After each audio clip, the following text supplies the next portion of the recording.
Вы слушаете Трансмировое радио. В эфире христианская программа «Хлеб жизни». Иисус говорил: «Не хлебом одним будет жить человек, но всяким словом, исходящим из уст Божьих». Мы предлагаем пищу для души и приглашаем вместе с нашим гостем окунуться в мир Божьего Слова. Мир вам, уважаемые слушатели! Напоминаю, что наша передача – место ваших встреч с различными служителями церкви, их проповеди о главном, о вечном, о библейском. Надеемся, что время, которое вы проведете с нами, укрепит вашу веру, утвердит надежду, возгреет любовь и ободрит ваше сердце.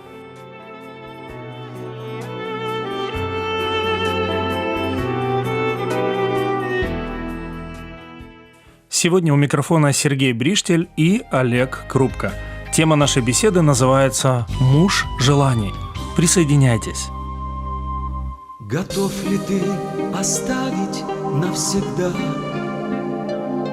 твой дом с обилием тепла и света,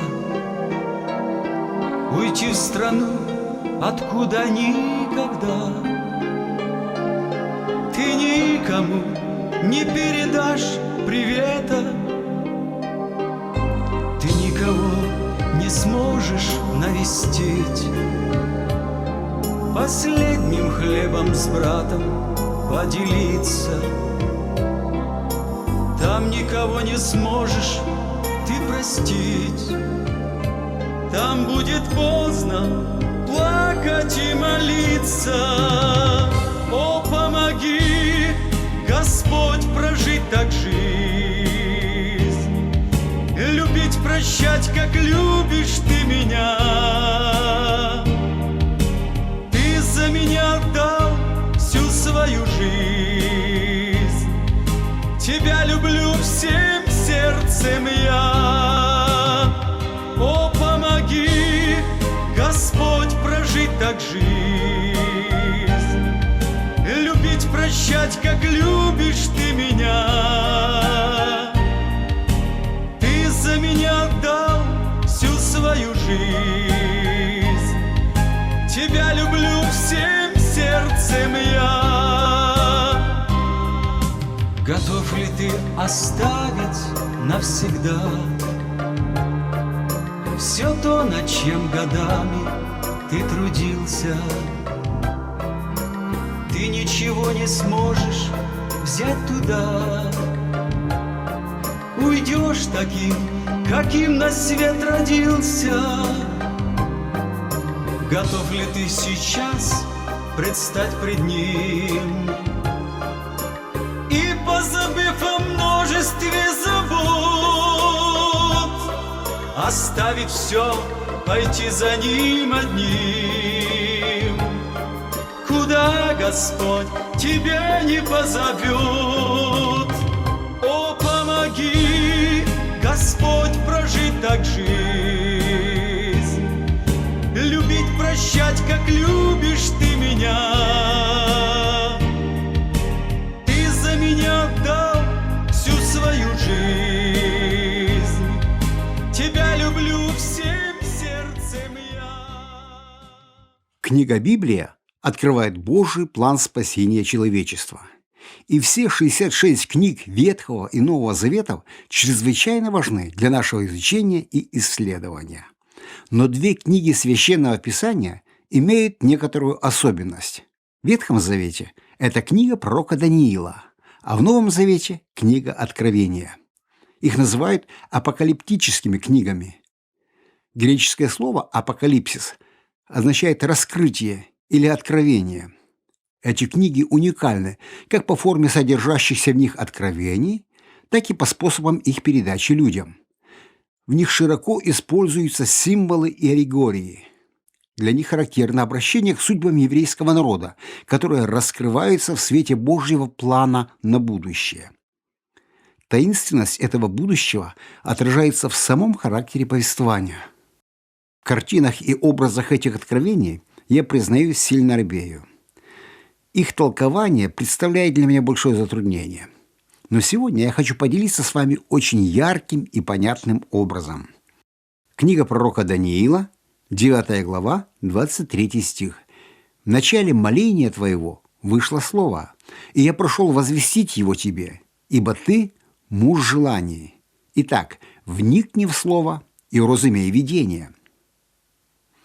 Библия характеризует многих героев веры самыми различными эпитетами. Но этим определением «муж желаний» назван только пророк Даниил. Что же оно означает? Прочитаем это на белорусском языке. «На початку моления твоего вышло слово, и я прийшов розповісти його, бо ты найкоштовнейший». В других переводах Библии значение выражения «муж желаний» такое: возлюбленный, особо любимый, драгоценный, сокровище. Почему же Господь так называет своего пророка? Что сделал Даниил, чтобы привлечь к себе такую любовь Божию? Читая книгу Даниила, мы наверняка можем сказать, что это действительно был Божий человек.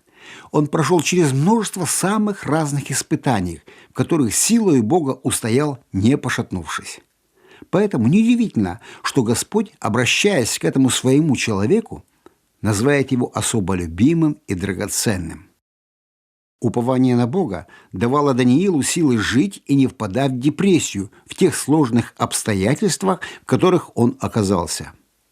Однако есть еще одно, более важное обстоятельство, благодаря которому именно Даниил назван драгоценным. Ведь и Иезекииль, и Исаия, и тем более Авраам и Моисей, которые названы друзьями Божьими, тоже были очень и очень драгоценны в глазах Вседержителя. Однако только Даниил удостоился чести быть названным именно этим именем. Причем трижды. Что же так сильно отличало Даниила от остальных пророков Божьих? Ответ на этот вопрос и прост, и сложен. Только в книге Даниила мы находим ясное и недвусмысленное пророчество о времени первого прихода Мессии на нашу землю. И только через Даниила нам открыто то, как будет развиваться история не только израильского народа, но и история всего человечества, вплоть до второго пришествия Христа. Даниил жил как раз в то время, когда настал момент дать человечеству эти два глобальных и важных для нашего спасения пророчества. Пророк Даниил стал тем, через кого драгоценное, необычайно яркое пророчество пришло к людям. Даниил был Божьим сосудом, в котором находилось бесценное сокровище – откровение Вседержителя. К тому же Даниил – это один из немногих библейских героев, у кого Библия не описывает никаких грехов. И этим он тоже, конечно, интересен. Хочется изучать его жизненные принципы, чтобы понять, как при всех жизненных обстоятельствах ему удавалось сохранять непорочность и святость. Еще совсем молодым юношей он был оторван от семьи, взят в плен и привезен в Вавилон. В чужую страну по всем параметрам, и по языку, и религии, и культуры. В Вавилоне дальнейшим его обучением занимались языческие жрецы. Мы впервые встречаемся с Даниилом тогда, когда он вместе с другими еврейскими юношами предстает перед царем. И тот велит воспитывать их 3 года и назначает им пищу с царского стола. Пища у язычников в то время была полностью идоложертвенной, то есть почти вся она посвящалась чужим богам. Кроме того, там была и нечистая пища, которую не ели евреи. Например, свинина, некоторые морские деликатесы, ну и прочее. И что же мы видим дальше? Книга пророка Даниила, 1 глава, 8 стих. «Даниил положил в сердце своем не оскверняться яствами со стола царского и вином, какое пьет царь, и потому просил начальника евнухов о том, чтобы не оскверняться ему». Что значит «не оскверняться»? То есть у этого юноши, несмотря на молодость, были уже свои сформировавшиеся представления о чистом и нечистом. Представление о святости, отделенности к себя для Бога. Родители успели с ранних лет заложить в его сердце семена мудрости. Книга Притчи, 3 глава, с 1 по 4 стих. «Сын мой, наставления моего не забывай, и заповеди мои да хранит сердце твое, ибо долготы дней, лет жизни и мира они приложат тебе. Милость и истина да не оставляют тебя, обвяжи ими шею твою, напиши их на скрижали сердца твоего, и обретешь милость и благоволение в очах Бога и людей». Как раз об этом и говорят слова «положил в сердце своем». То есть Даниил, будучи еще практически ребенком, принял для себя твердое решение, находясь в чужой стране, где все чужое, и сам он при этом еще не свободный, а фактически раб, не оскверняться нечистым. Можно представить, как ему это было сложно сохранить в тех условиях. Мы, находящиеся уже в зрелом возрасте, в гораздо лучших условиях, признаем, что очень сложно следовать этим принципам. Я предполагаю, что и у Даниила было много вопросов. А что, если начальник евнухов не станет слушать его? Ведь он может просто физически заставить Даниила исполнять повеление царя. Ведь Даниил, хоть и из знатного рода, но был рабом. А с мнением или просьбами рабов никто никогда не считался. Да и права чего-то просить у них практически не было. Но если мы со своей стороны стараемся сохранить себя чистыми, то и Бог помогает нам в этом. Мы прочитали: «И обретешь милость и благоволение в очах Бога и людей». Именно так и получилось с Даниилом. «И даровал Бог 4 сим отрокам знание и разумение всякой книги и мудрости, а Даниилу еще даровало разуметь и всякие видения и сны». Кстати, заметьте, в книге Даниила мы читаем, что только 3 из всех пленных еврейских мальчиков поддержали его. Видимо, все остальные под давлением обстоятельств подчинились указу царя. Таким образом, мы можем вывести первый принцип поведения Даниила, который позволил ему в течение всей своей жизни не согрешать. Это святость, отделение себя от всего нечистого, твердое решение не оскверняться мирским. Далее проходят 3 года учебы в плену. «И царь говорил с ними, и из всех отроков не нашлось подобным Даниилу, Анании, Мисаилу и Азарии, и стали они служить перед царем. И во всяком деле мудрого уразумения, о чем не спрашивал их царь, он находил их в 10 раз выше всех тайноведцев и волхвов, какие были во всем царстве его». Как вы думаете, почему Даниил и его друзья стали мудрее всех? Возможно, что они, подобно Соломону, просили у Бога мудрости, и Бог наделил их такой мудростью. Безусловно, Бог помог им стать такими мудрыми. Но может ли Бог что-то сделать для человека, если он сам не прилагает к этому никаких усилий и старания? Читая книгу притчи Соломона, мы твердо можем сказать, что нет. Отсюда вывод, что Даниил и его друзья очень ответственно и добросовестно отнеслись к учебе и прилагали все усилия для освоения ее. Может возникнуть вопрос: а зачем же изучать какие-то чужие мудрости, которые на самом деле могут быть и не очень мудрыми? Но, будучи верными Богу, Даниил с друзьями знали, что находится в плену по воле Бога, а значит, должны добросовестно исполнять свои обязанности, в чем бы они ни заключались. Ведь это также Божье повеление для израильского народа, которое он дал через пророка Иеремию. На протяжении всей своей жизни в Вавилоне они так и оставались лучшими. Менялись цари, менялась знать, менялись обстоятельства. И если при всех этих дворцовых интригах, при правлении 4 царей, Даниилу неизменно все они давали самые высокие должности, то это красноречиво говорит о том, насколько его ценили. Почему? Потому что он поступал мудро, добросовестно трудился и ответственно относился к своим обязанностям. Итак, второй принцип жизни Даниила – добросовестное и ответственное исполнение своих обязанностей. Кроме того, Даниил и его друзья никогда не пытались изменить политическую ситуацию. Они не пытались бежать из плена и не отказывались работать на Вавилон. Нет, они со смирением принимают все, потому что осознают, что это допустил Господь, чтобы они сегодня оказались в такой ситуации. И это, конечно же, отличает их от других пленных. Некоторые евреи согласны были бы лучше умереть, чем находиться в рабстве. Далее мы читаем, что Даниил и его товарищи попадают в довольно опасную для их жизни ситуацию. Царь разгневался на мудрецов за то, что они не смогли растолковать его сон. Поэтому он велел убить всех мудрецов. Даниил пришел в дом свой и рассказал дело Анании, Мисаилу и Азарии, товарищам своим, чтобы они просили милости у Бога Небесного об этой тайне, дабы Даниил и товарищи его не погибли с прочими мудрецами вавилонскими. Смотрите, Сложная, можно сказать, безвыходная ситуация. Обычно кто-то пытается спрятаться, найти заступников или ходатаев. Кто-то, не видя выхода, плачет и впадает в депрессию. А как решает ее Даниил? Он идет за помощью к своему защитнику Богу, надеясь только на его милость и только на его покровительство. Таким образом, третий принцип жизни Даниила – осознание полной зависимости от Бога, полное подчинение себя Богу и надежда только на Него. Помните, с чего начал Давид, когда пришел к Навуходоносору рассказать сон? Со славословия Бога. «И сказал Даниил: да будет благословенно имя Господа от века и до века, ибо у него мудрость и сила. Он изменяет времена и лета, низлагает царей и поставляет царей. Дает мудрость мудрым и разумение разумным. Он открывает глубокое и сокровенное, зная, что во мраке, и свет обитает с ним. Славлю и величаю Тебя, Боже, отцов моих, что Ты даровал мне мудрость и силу и открыл мне то, о чем мы молили Тебя, ибо Ты открыл нам дело царя». Даниил, как мы видим и здесь, и дальше, никогда, даже намеком не присваивал себе даже частички Божьей славы. Он также никогда не принимал вознаграждения за откровение, а говорил царю: «Отдай другому».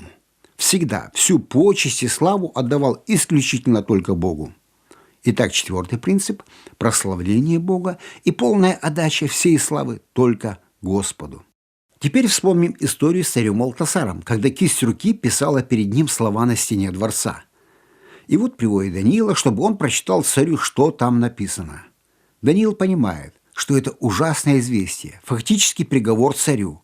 За эти слова прямого обличения правителя, которое написано на стене, хотя Даниил их только прочитал и изъяснил, но за это его могут запросто лишить головы. Я попытался представить, а способен бы я сделать такое? А может быть, лучше было бы просто промолчать или хотя бы как-то смягчить ситуацию? Не так ли мы зачастую поступаем в более простых случаях? Но Даниил мужественно произносит обличительные слова, которые ему влагает всемогущий Бог. Думал ли он при этом о последствиях? Даниил, 5 глава, 22 стих. «И ты, сын его Валтасар, не смирил сердце твоего, хотя знал все это, но вознесся против Господа небес, и сосуды дома его принесли к тебе, и ты, и вельможи твои, жены твои, и наложницы твои пили из них вино, и ты славил богов серебряных и золотых, медных, железных, деревянных и каменных, которые не видят, не слышат, не разумеют, а Бога, в руке которого дыхание твое и у которого все пути твои, ты не прославил». Итак, пятый принцип – Даниил не боялся обличать. Еще одна незабываемая история из жизни Даниила. Все князья и начальники, завидуя Даниилу, решили коварно его убить и подговорили царя Дария издать указ, чтобы никто в течение 30 дней не обращался ни к какому богу, а только к царю. И смотрите, как реагирует на это Даниил. 6 глава, 10 стих. «Даниил же, узнав, что подписан такой указ, пошел в дом свой, окна же в горнице его были открыты против Иерусалима, и он 3 раза в день преклонял колени и молился своему Богу, и славословил его, как это делал он и прежде того». Как мы уже упоминали, Даниил был очень ответственным и добросовестным исполнителем своих обязанностей, был послушным исполнителем закона. А вот в этом случае он демонстративно отказывается исполнять государственный закон персов и медян. Почему? Потому что этот указ противоречит его богопочитанию. Совершенно не обращая внимания на указ, он, как это делал и прежде того, или, как в другом переводе, по обыкновению, идет и молится своему Богу. Как бы мы сделали? Логика-то как нам подсказывает? Ну хотя бы окна и двери немного бы прикрыл.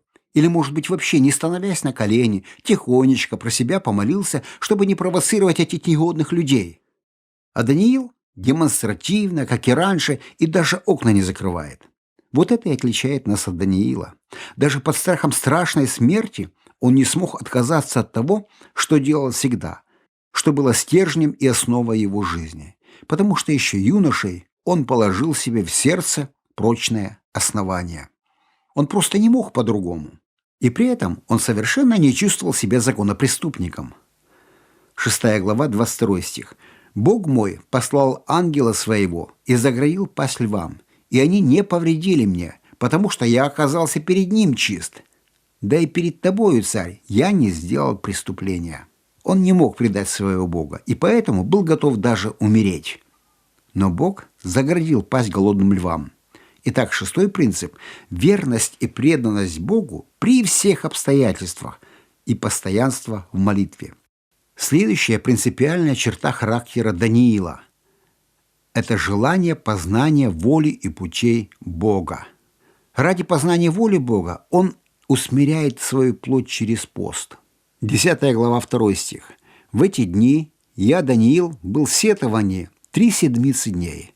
Вкусного хлеба я не ел, мясо и вино не входило в уста мои, и мастями я не умощал себя до исполнения 3 седмиц дней». Неудивительно, что Бог отвечал ему на его желание.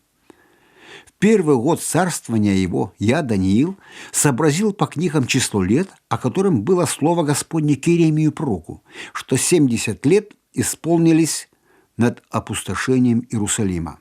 Как видим, он очень серьезно относился к изучению тех немногих книг Библии, которые на тот момент у него были. Что значит «сообразил»? То есть очень внимательно читал, молился, размышлял. Даже если было что-то непонятно, не откладывал в сторону, а размышлял и спрашивал у Господа. А кто ищет, тот и находит. 10 глава, 11 стих. «И сказал он, то есть ангел мне, Даниил, муж желаний, вникни в слова, которые я скажу тебе, и стань прямо на ноги твои, ибо к тебе я послан ныне». Когда он сказал мне слова эти, я встал с трепетом. Но он сказал мне: «Не бойся, Даниил, с первого дня, как ты расположил сердце твое, чтобы достигнуть разумения и смирить тебя перед Богом твоим, слова твои услышаны, и я пришел бы по словам твоим». Чтобы достичь результата, разумения, Даниил расположил сердце свое, как мы замечали это и в самом начале. Это было его целью, к которой он настойчиво шел, и которой была посвящена вся его жизнь. Бог не оставляет без внимания искреннее старания своих детей, поэтому в ответ на искания Даниилу были даны четкие видения и откровения. Представьте его беседу с самим архангелом Гавриилом. Он приходит к Даниилу, чтобы рассказать о том, как будет развиваться история человечества на многие века вперед. Следовательно, следующий принцип будет следующий – стремление к познанию и исполнению воли Бога. И, наконец, последний пункт характеристики Даниила. 6 глава, 3 стих. «Даниил превосходил прочих князей и сатрапов, потому что в нем был высокий дух, и царь помышлял уже поставить его над всем царством». Обратите внимание на это ключевое слово – «высокий дух». Представляете, что оно значит? Возможно, что он был красивым и интеллигентным человеком, возможно, высоким ростом, но не это главное. Здесь написано, что он был высок духом. И это тоже очень заметно. Почему он был высок духом? А потому что он на протяжении всей своей жизни стремился развить в себе те 7 принципов, которые мы до этого обозначили. Потому что только эти принципы жизни так высоко поднимают дух. А значит, они не дают плоти господствовать в теле. И, как следствие, для греха, для плоти в его сердце просто не было места. Понятно теперь, почему в Библии ничего не написано о грехах Даниила. Потому что все вышеуказанные принципы мы можем объединить одним. В нем был высокий дух. Еще раз взглянем на жизнь Даниила. Всю свою жизнь он провел в плену, в чужой для него стране, фактически будучи рабом.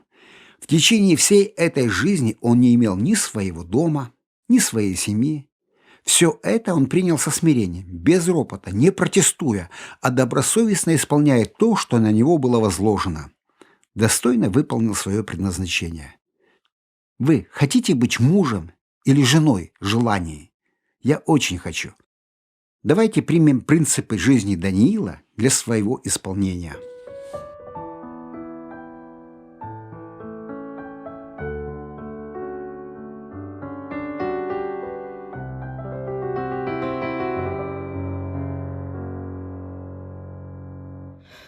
Я хочу, Господи, похожей быть на Тебя, чтобы невзгоды все проходили не зря, чтоб шаг за шагом мне путь пройти к вечности.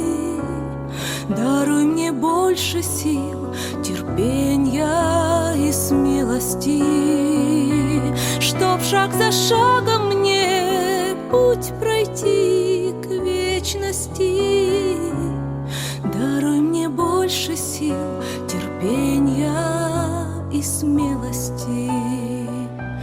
Молитва пусть моя будет не о себе. Дай вспомнить первого, кто сделал злое мне. Как часто сердце очистить свое спешим, о врагах своих вспомним и замолчим.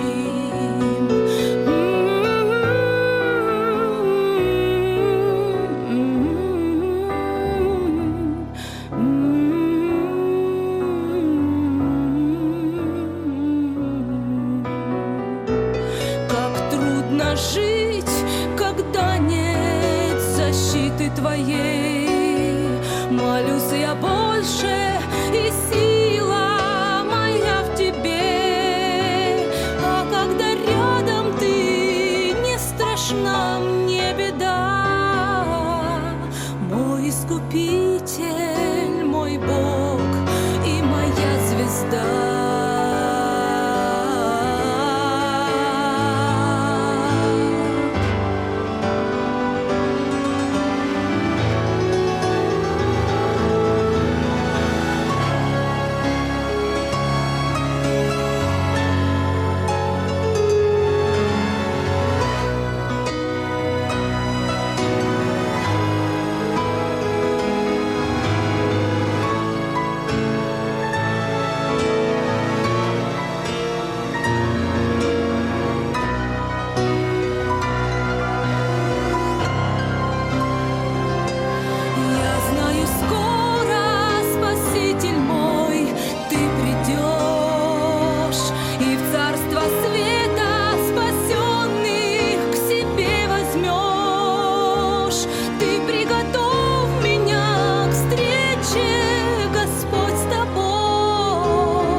Оказалась я верной Твоей слугой. Ты приготовь меня к встрече, Господь, с Тобой, чтоб оказалась я верной Твоей слугой. Пример Даниила восхищает. Этот человек сохранил веру и прославил Бога в сложных для своей страны и нации условиях. Он назван мужем желаний, или лучше, ценным в глазах Господа. За какие качества? Даниил держался на расстоянии от греховных обычаев, был ответственным служащим, стремился зависеть от Бога и оставаться Ему верным, искал Ему славы, не боялся правды даже перед правителями, а также познавал Господа публично и лично. Я подумал, что этот человек, благодаря Богу, даже в рабстве был свободен. Что сказать? Хороший пример для подражания.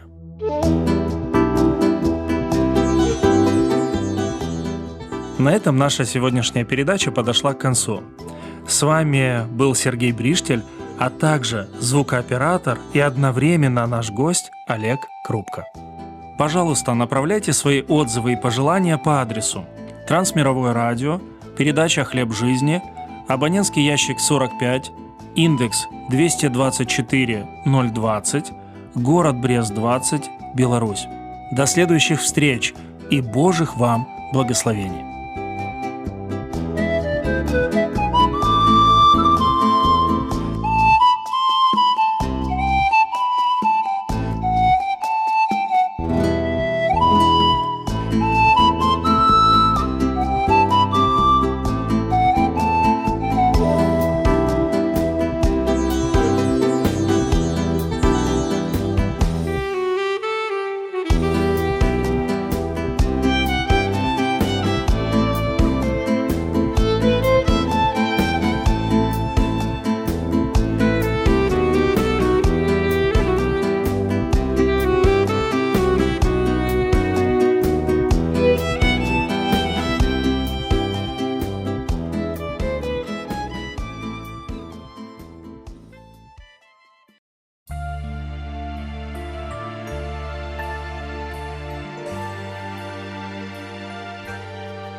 Вы слушаете программу «Тихие воды».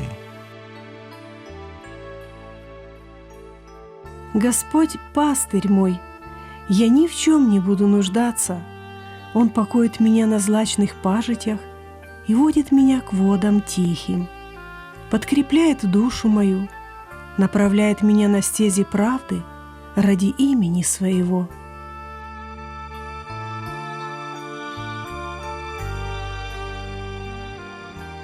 Здравствуйте, дорогой друг! Мы рады новой встрече с вами. К тихим водам Божьего Слова вас приглашают Павел и Ирина Тупчик. Сегодня большая часть христианского мира отмечает праздник Пасхи, и мы с радостью к ним присоединяемся. Христос воскрес! Воистину воскрес! Первое слово, которое услышали люди от воскресшего Христа, это было слово «радуйтесь». Это слово очень важно и для нас, живущих в сложном, опасном, изменчивом мире. В мире, где становится все меньше причин для радости, а если они и появляются, то на короткое время. Но Христос направил это слово к людям, которые находились не в лучшей ситуации. Их сердца были наполнены страхом, смятением. 3 дня назад они похоронили свою последнюю надежду. Но теперь Христос стоял перед ними живой. Он победил смерть и принес радость каждому человеческому сердцу. Сердечно поздравляем вас с праздником Пасхи и желаем вам в эти дни особенной радости, мира и счастья, и особенных встреч с воскресшим Господом и Спасителем.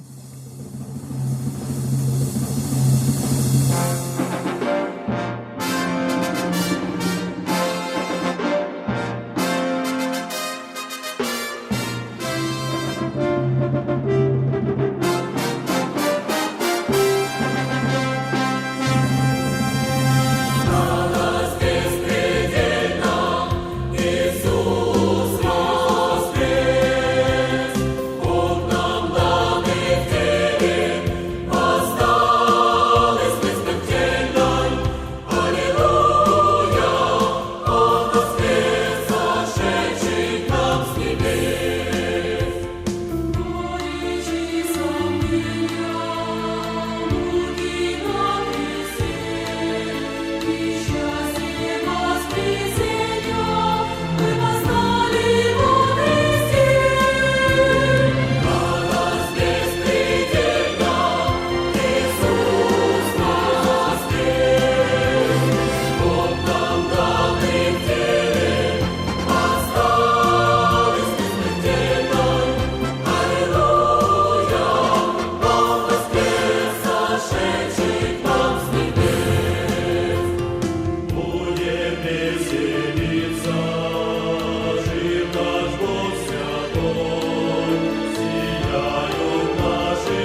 прочитаем текст из 2 главы послания Ефесянам.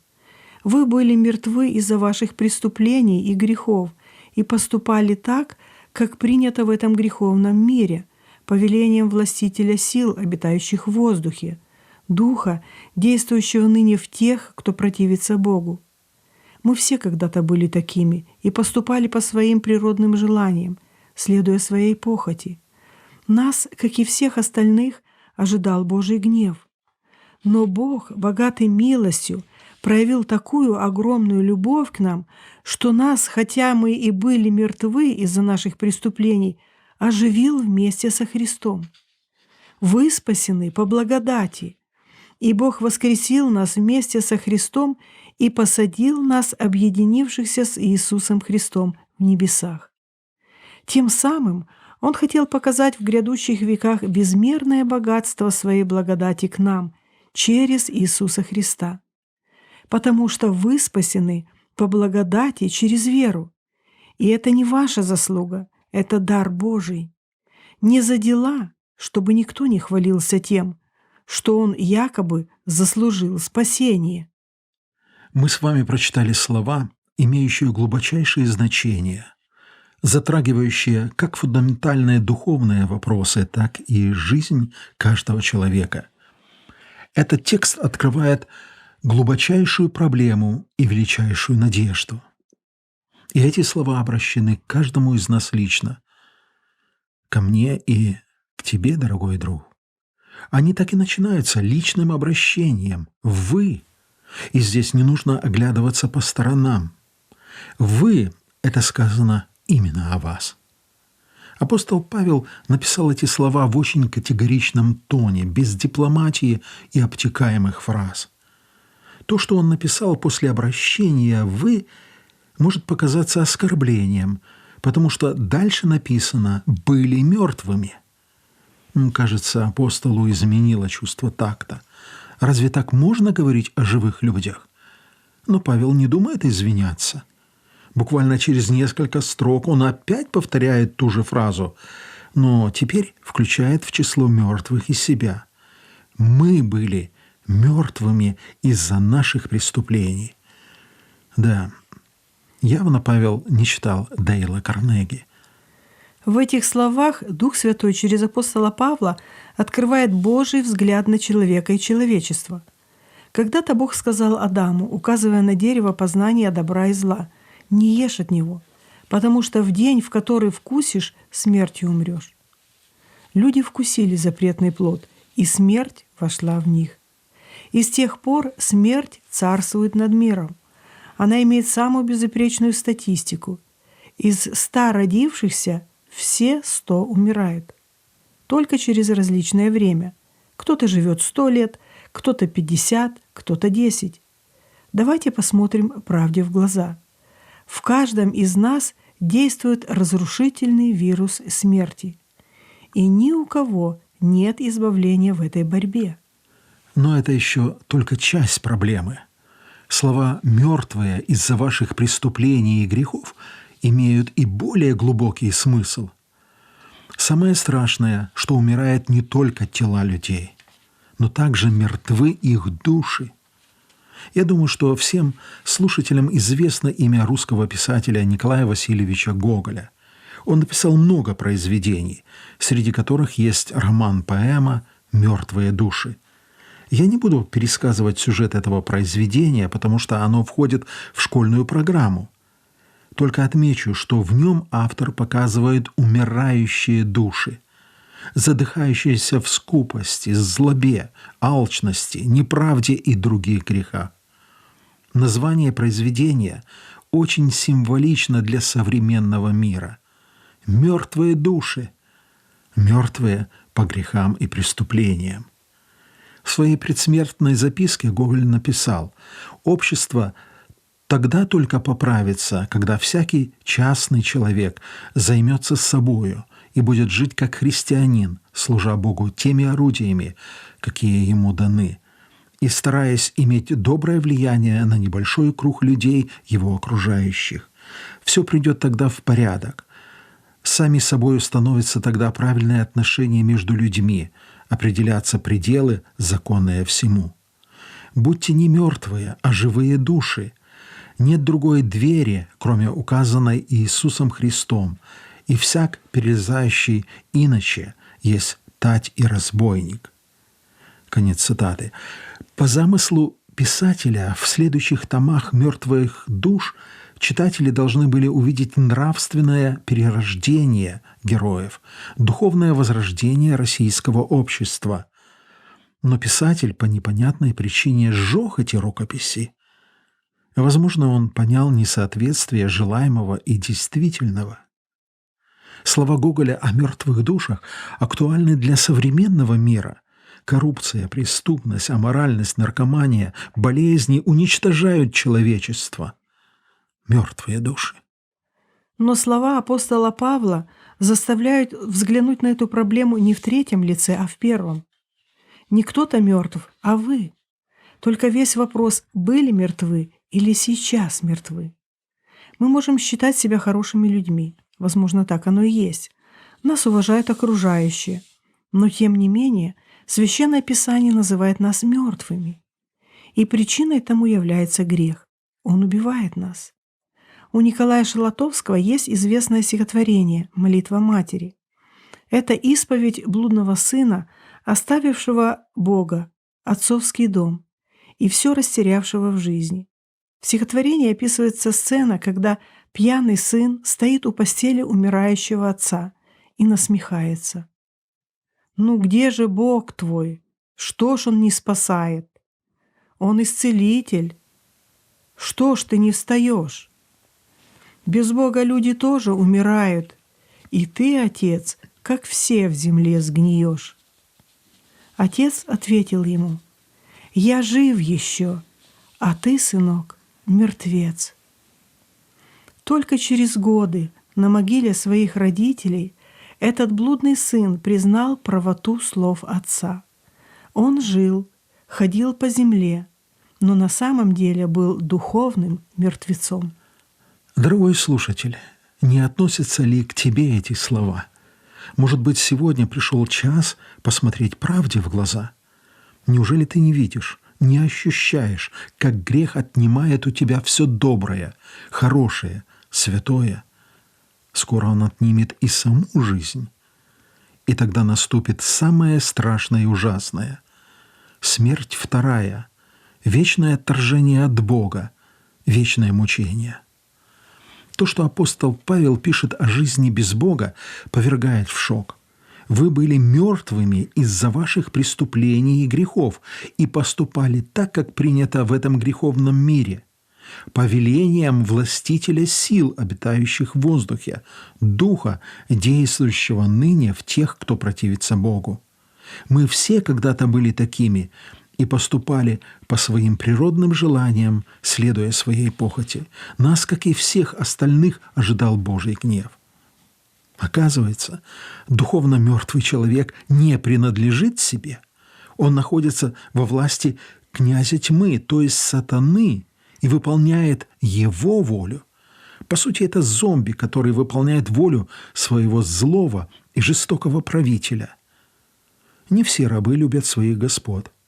Но каждый раб обязан подчиняться своему господину. Вот почему люди грешат, хотя в душе страдают от греха, хотят избавиться от него, но все равно грех оказывается сильнее их. Но мне не хочется, чтобы наша беседа превратилась в эпитафию, то есть надгробную надпись духовно мертвым людям. Текст, который мы прочитали, говорит не только о величайшей проблеме, но и о величайшей надежде. Но Бог, богатый милостью, проявил такую огромную любовь к нам, что нас, хотя и мы были мертвы из-за наших преступлений, оживил вместе со Христом. Вы спасены по благодати. И Бог воскресил нас вместе со Христом и посадил нас, объединившихся с Иисусом Христом, в небеса. Тем самым Он хотел показать в грядущих веках безмерное богатство Своей благодати к нам через Иисуса Христа. потому что вы спасены по благодати, через веру. И это не ваша заслуга, это дар Божий. Не за дела, чтобы никто не хвалился тем, что он якобы заслужил спасение. Однажды ученики Христа тяжело вздохнули. Настолько недостижимым им показалось спасение. Христос ответил им: «Невозможное человеку, возможное Богу. Бог все может. Он один, и только Он может спасти погибающего грешника». Обратите внимание, как апостол говорит о Боге. Бог, богатый милостью, проявил такую огромную любовь к нам. Очень справедливо говорить о Боге, как о строгом судье. Но еще больше у нас оснований говорить о Нем, как о Боге благодати, любви и прощения. Только Божья благодать способна спасти человека, потому что вы спасены по благодати через веру. И это не ваша заслуга, это дар Божий. Не за дела, чтобы никто не хвалился. Когда речь идет о спасении, чаще всего люди обращают внимание на дела. Но мы не можем оправдаться своими делами. Самому победить грех невозможно. Мертвый не может делать что-то доброе, и он никогда не может оживить себя. Мертвый способен только дальше гнить, разлагаться. Пытаясь спастись своими делами, люди входят в сферу действия Первого Завета.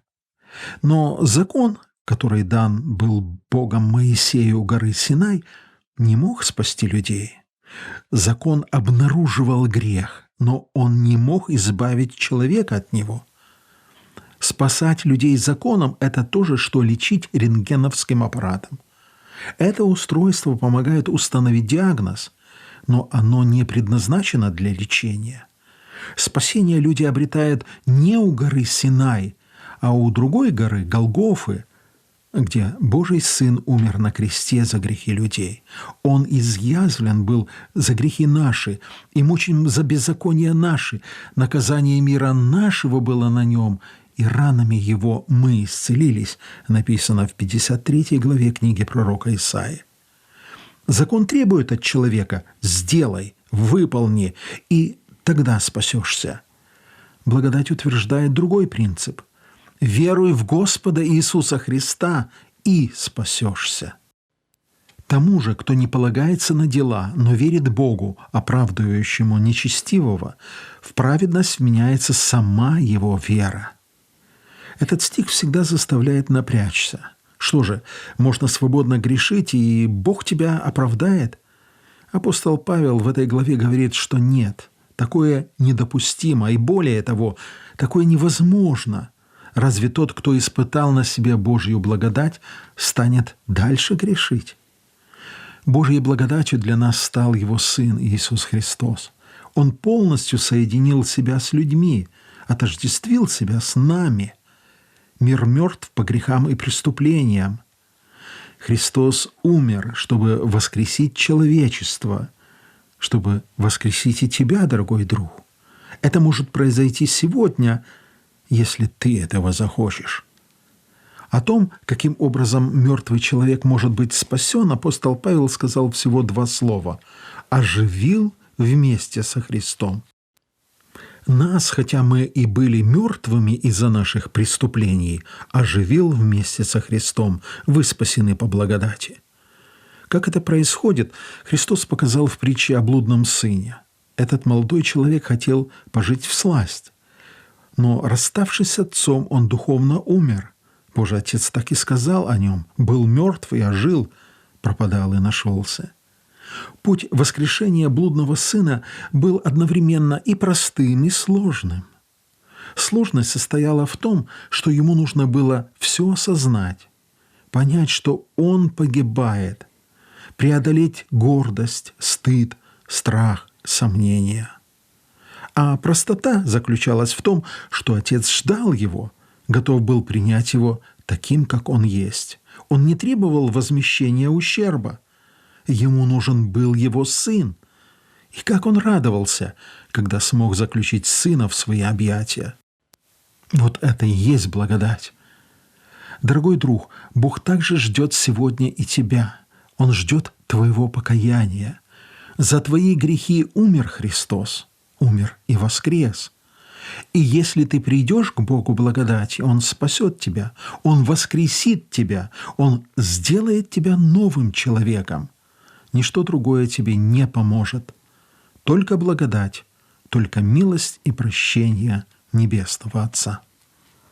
Вы спасены по благодати. Но что такое благодать? В церквях это слово часто произносят, но далеко не все при этом понимают его глубокое значение. Рассказывают об одном ученике воскресной школы, который правильно отвечал на все вопросы. Что бы его ни спросили, он неизменно произносил одну фразу – «Это благодать». Однажды его спросили: «А что такое благодать?» Мальчик сказал: «Не знаю, но я заметил, что когда произносится это слово, все согласно кивают головами». Слово «благодать» в прямом переводе с греческого и древнееврейского означает «доброе расположение», «благосклонность». Но в Библии в это слово вкладывается более глубокое значение. Благодать — это незаслуженный Божий дар, который дается человеку по милости Господа, без всяких заслуг со стороны человека. В евангельском понимании благодать — это больше, чем милость. Я попробую пояснить это на примере. По базару, мимо прилавков, на которых лежат горы фруктов, идет беспризорный мальчишка. Грязный, оборванный, голодный. Внезапно он хватает с прилавка апельсин и убегает. Хозяин громко кричит: «Держите вора!» В конце ряда мальчишку поймали, схватили за шиворот и ведут к хозяину, у которого он украл апельсин. Он может его наказать, может надрать уши, может сдать в милицию. Хозяин посмотрел на заплаканные глаза мальчишки, на дорожки, которые оставили слезы на его щеках, и ему стало жалко парня. Он решил не наказывать его. Отпустите его. Вот это милость, то есть прощение, освобождение от наказания. Но дальше последовало что-то необычное. Хозяин берет с прилавка 2 самых больших красивых апельсина и дает мальчишке: «На, возьми, это тебе». Вот это уже благодать, незаслуженный дар. Апостол пишет об этом незаслуженном даре, который Господь дает кающимся грешникам.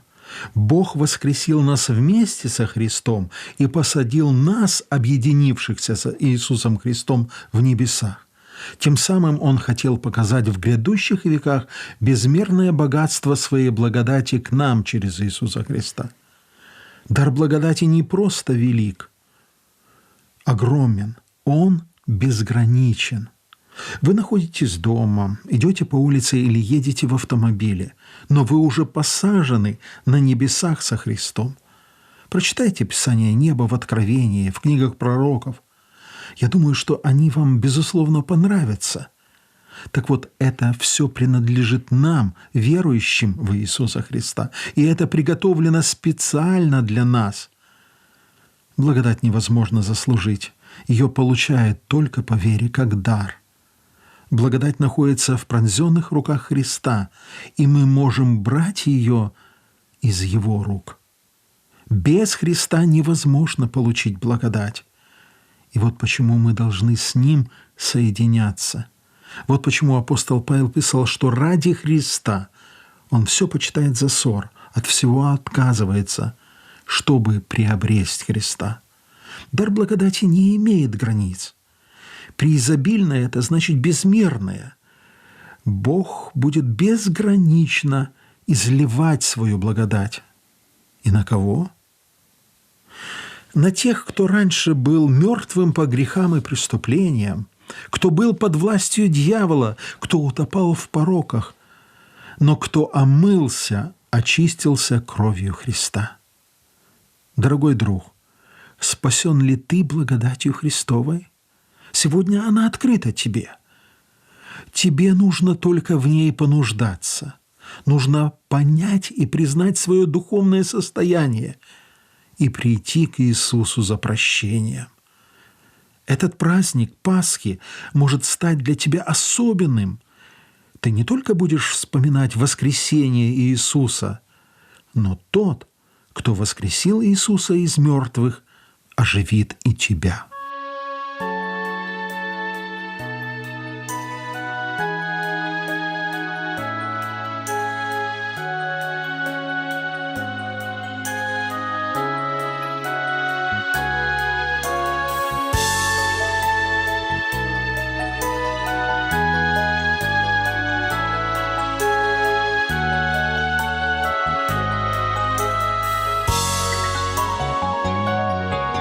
Возлюбил людей Спаситель, всем им доказал. На кресте святые руки каждый увидал. За тебя, меня страдая, умер он, любя. Кровь святую проливая, нам спасение дал. Воистину воскрес, звучат слова, воистину ожил Христос тогда, воистину живет Христос всегда в наших сердцах, воистину воскрес, звучат слова, воистину ожил Христос тогда, воистину живет Христос всегда в сердцах. И пускай проходят годы, вдаль бегут века, нашей жизни дни немноги, ждет нас в небе рай. Иисус оставил путь свой, по нему пойдем. И пускай туманный долгий, мы его найдем. Воистину воскрес, звучат слова, воистину ожил Христос тогда, воистину живет Христос всегда в наших сердцах, воистину воскрес, звучат слова, воистину ожил Христос тогда, воистину живет Христос всегда в сердцах.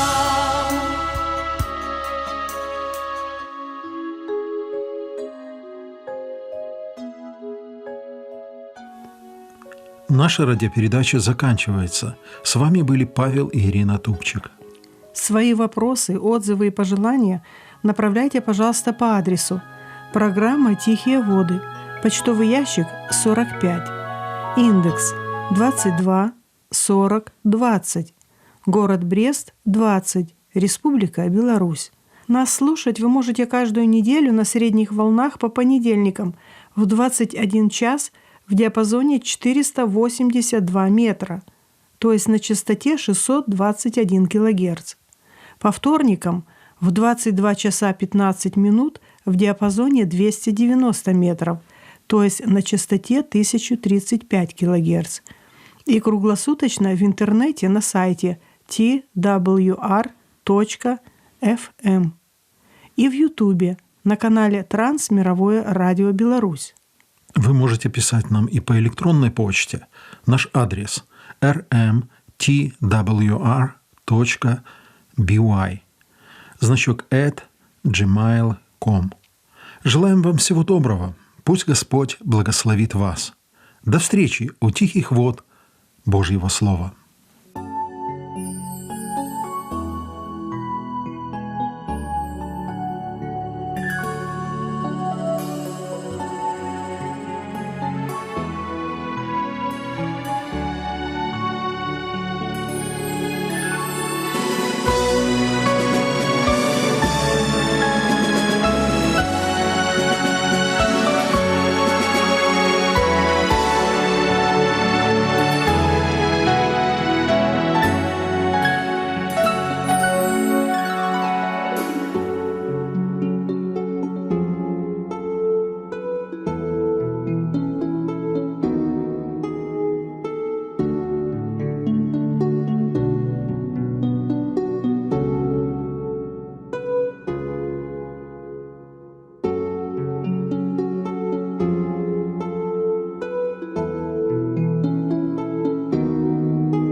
Вы слушаете Трансмировое радио.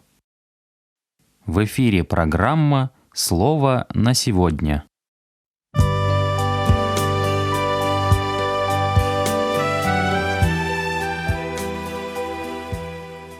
Мир вам, дорогие друзья! В прошлый раз мы начали разговор об Израиле, о том, как Израиль отверг своего Мессию, Христа. Сегодня мы перейдем к доброй вести и познакомимся с Божьими планами в отношении избранного народа. Положить правильные основания нам поможет апостол Павел. Прочитаем послание к Римлянам, 11 глава, с 1 по 5 стихи.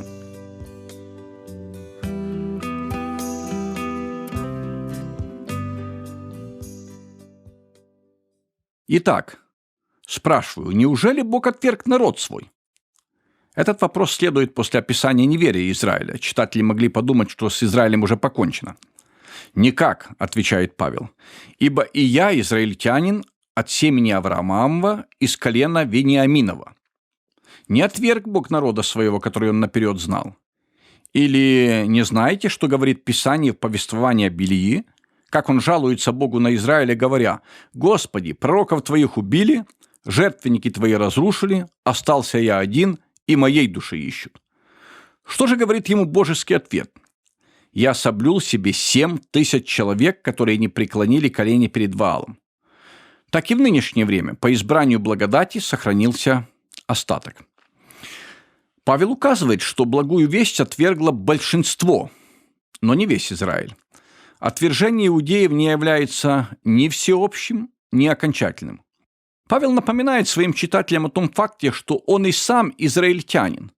А ведь Павел был богохульником и гонителем христиан. Более того, он из колена Вениамина. Вспомним книгу Судей, 20 и 21 главы. После гражданской войны в Израиле численность этого колена упала до 600 человек. Но Бог восстановил его. Так и в повествовании о Белии. Всегда были истинно верующие. Верными остались не менее 7000 мужей. А ведь были, безусловно, и верные жены. Да и 7000, думаю, едва ли полное число. Оно указывает на совершенство.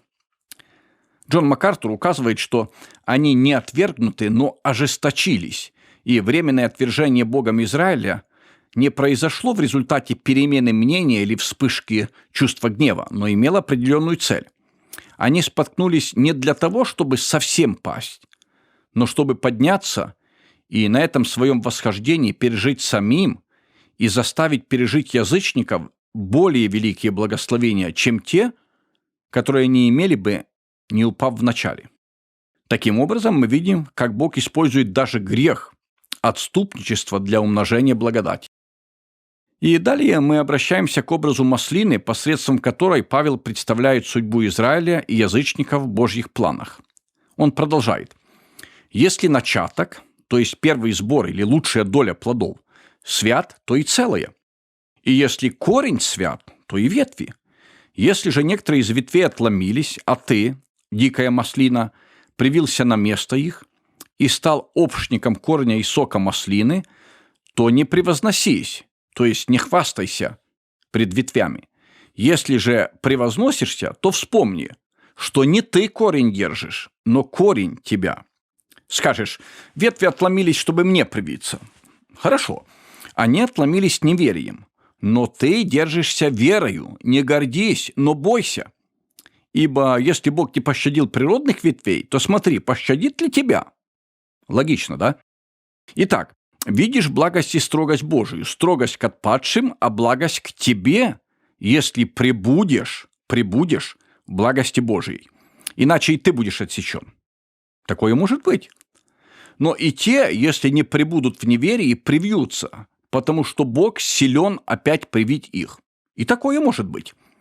Ибо если ты отсечен от дикой по природе маслины и не по природе привился к хорошей маслине, то тем более сии природные привьются к своей маслине. Как понять эту аллегорию? Вообще, вы знакомы с процессом прививания? Видели привитые ветви? Основной вопрос заключается в том, что обычно привои от хорошего дерева прививают к плохому. Скажем, от хорошей груши к дикой. У дикого дерева хорошая корневая система, оно приспособлено к нелегким климатическим условиям. Такая основа дает растению силу и выносливость, обеспечивает высокую урожайность. Некоторые толкователи говорят, что в исключительных случаях применяется другой подход, когда укрепляют оливковое дерево, которое перестало приносить плод. Дикий побег облагораживается соком дерева, и последнее вновь начинает плодоносить. Возможно, также Павел использует эту, с точки зрения садовода, невозможную картину, чтобы показать, что Господь делает нечто, выходящее за пределы нашего понимания. Ветви благородной маслины, Израиль, обрезаны. Дикая масличная ветвь привита на место ветвей благородного дерева. Это избрание внешних. Кто-то дал такой совет. Когда встретите еврея, скажите: «Спасибо, что вы отвергли Господа. От этого спасения язычникам, нам». Когда евреи противились Павлу и злословили проповедников Евангелия, то он, отрясши одежды свои, сказал им: «Кровь ваша на головах ваших, я чист, отныне иду к язычникам». Деяния, 18 глава, 6 стих. И Евангелие достигло нас. Белорусы уверовали во Христа. Но опять же, спасение язычников должно вызвать ревность, страстное желание у евреев. Павел обращается к нам. «Вам говорю, язычникам». Как апостол язычников я прославляю служение мое.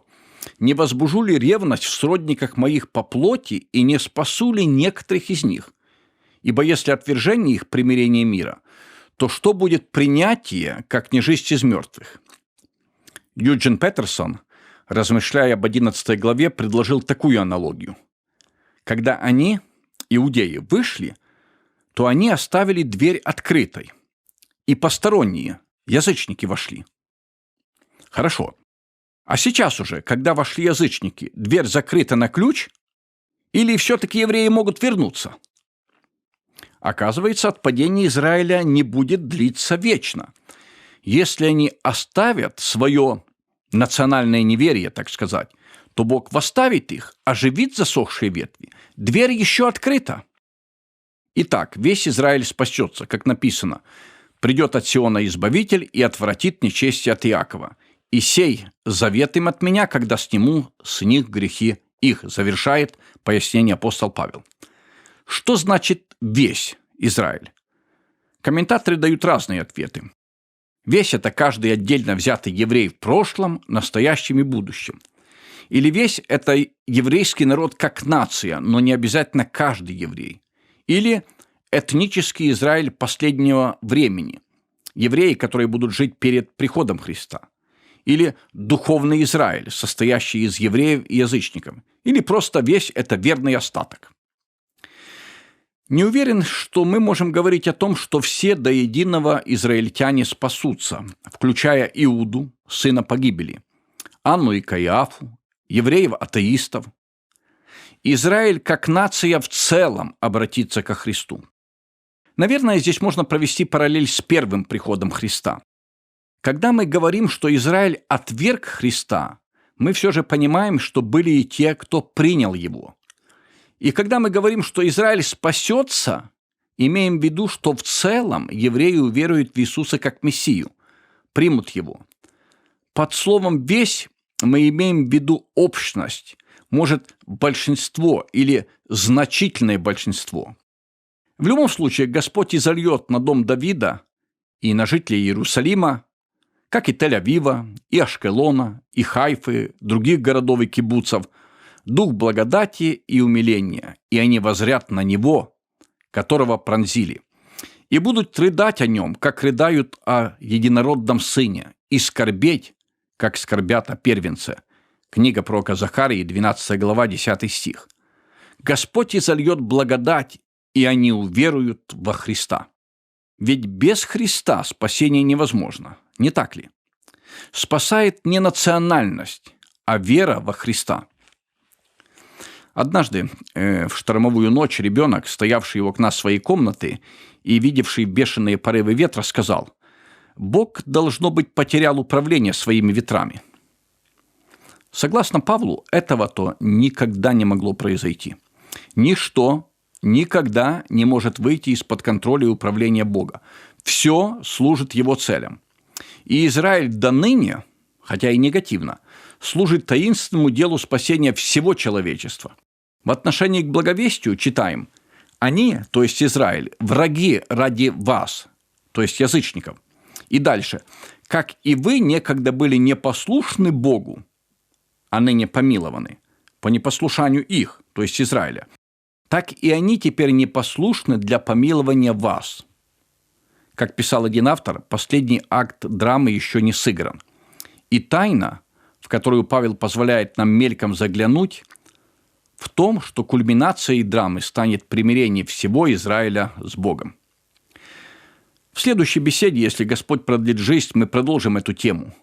Поговорим о взаимоотношениях церкви и Израиля, антисемитизме, спасении Израиля.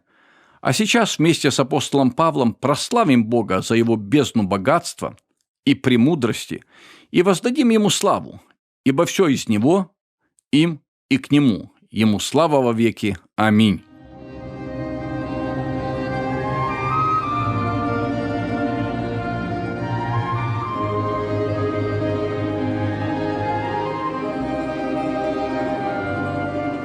Когда в Твои слова вникаю, Христос Спаситель дивный мой, тогда все глубже понимаю, что без Тебя я прах земной, Ты есть лоза моя святая, а я лишь веточка Твоя, и сок для жизни получаю, о мой Спаситель, от Тебя.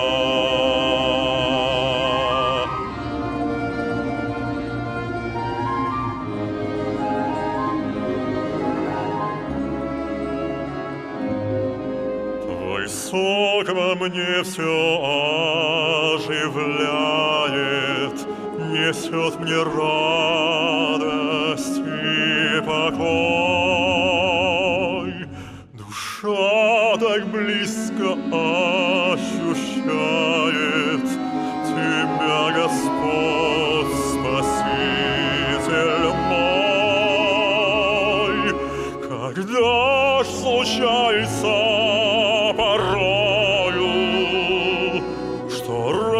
разобщаюсь я с Тобой, когда терзаюсь я душою, нарушен в сердце мир святой. Наша передача подошла к концу. Мы будем рады вашим письмам. Пишите нам по адресу: программа «Слово на сегодня», почтовый ящик 45, индекс 224-020, Брест, Беларусь. С вами был ведущий Леонид Михович. До новых встреч в эфире. Да благословит вас Бог.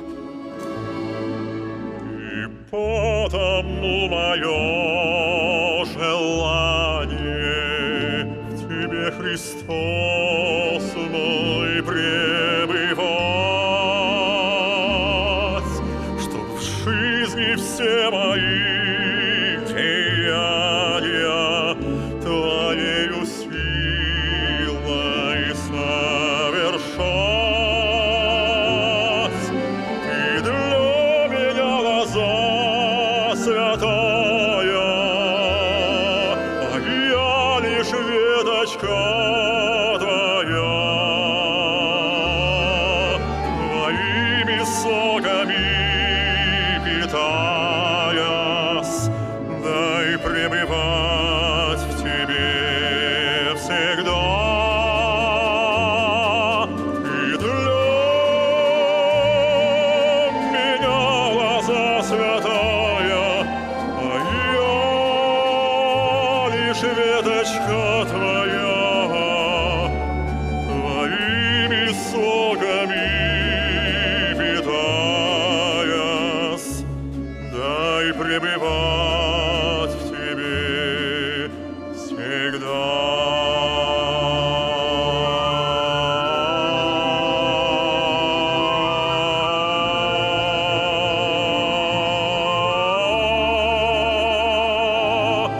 навсегда.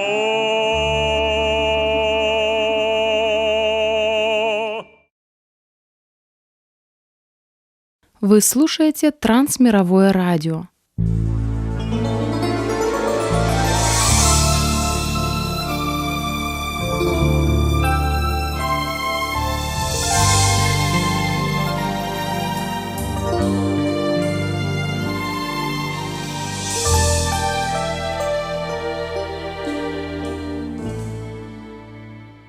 В эфире программа для женщин «Суламита».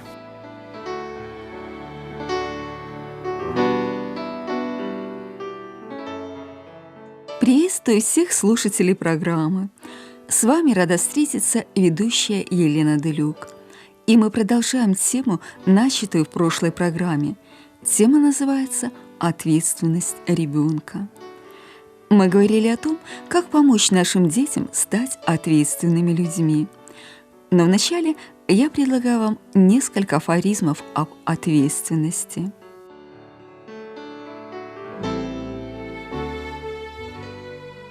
Невозможно возложить на ребенка ответственность, которую он не ощущает сам.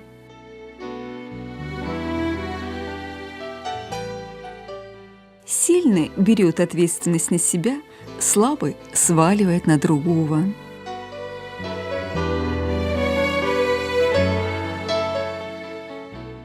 Перед чем мы действительно несем ответственность, так это перед нашей совестью.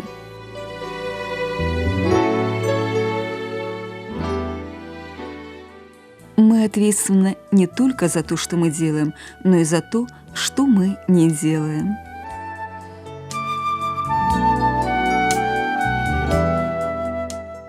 Не боишься ответственности лишь тогда, когда ее не чувствуешь.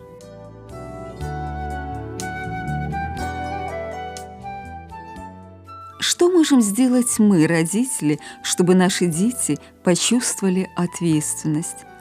На этот вопрос отвечают семейные психологи Михаил и Надежда Телеповы. Неделю назад мы разобрали первую причину потери доверия у детей к родителям. Напомню, это равнодушие родителей. Сегодня беседа начинается со второй причины.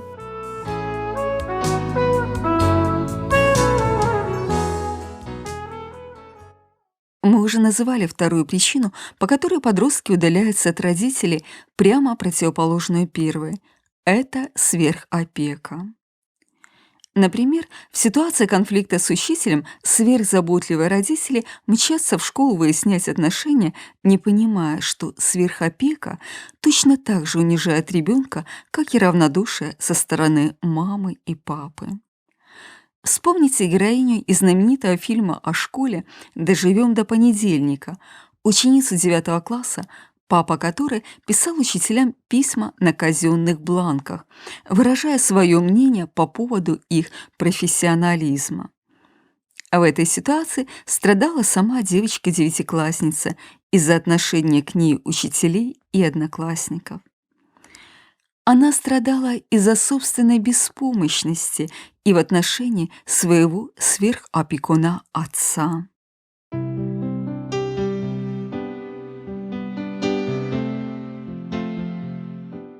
Одна женщина рассказала историю, произошедшую в ее семье.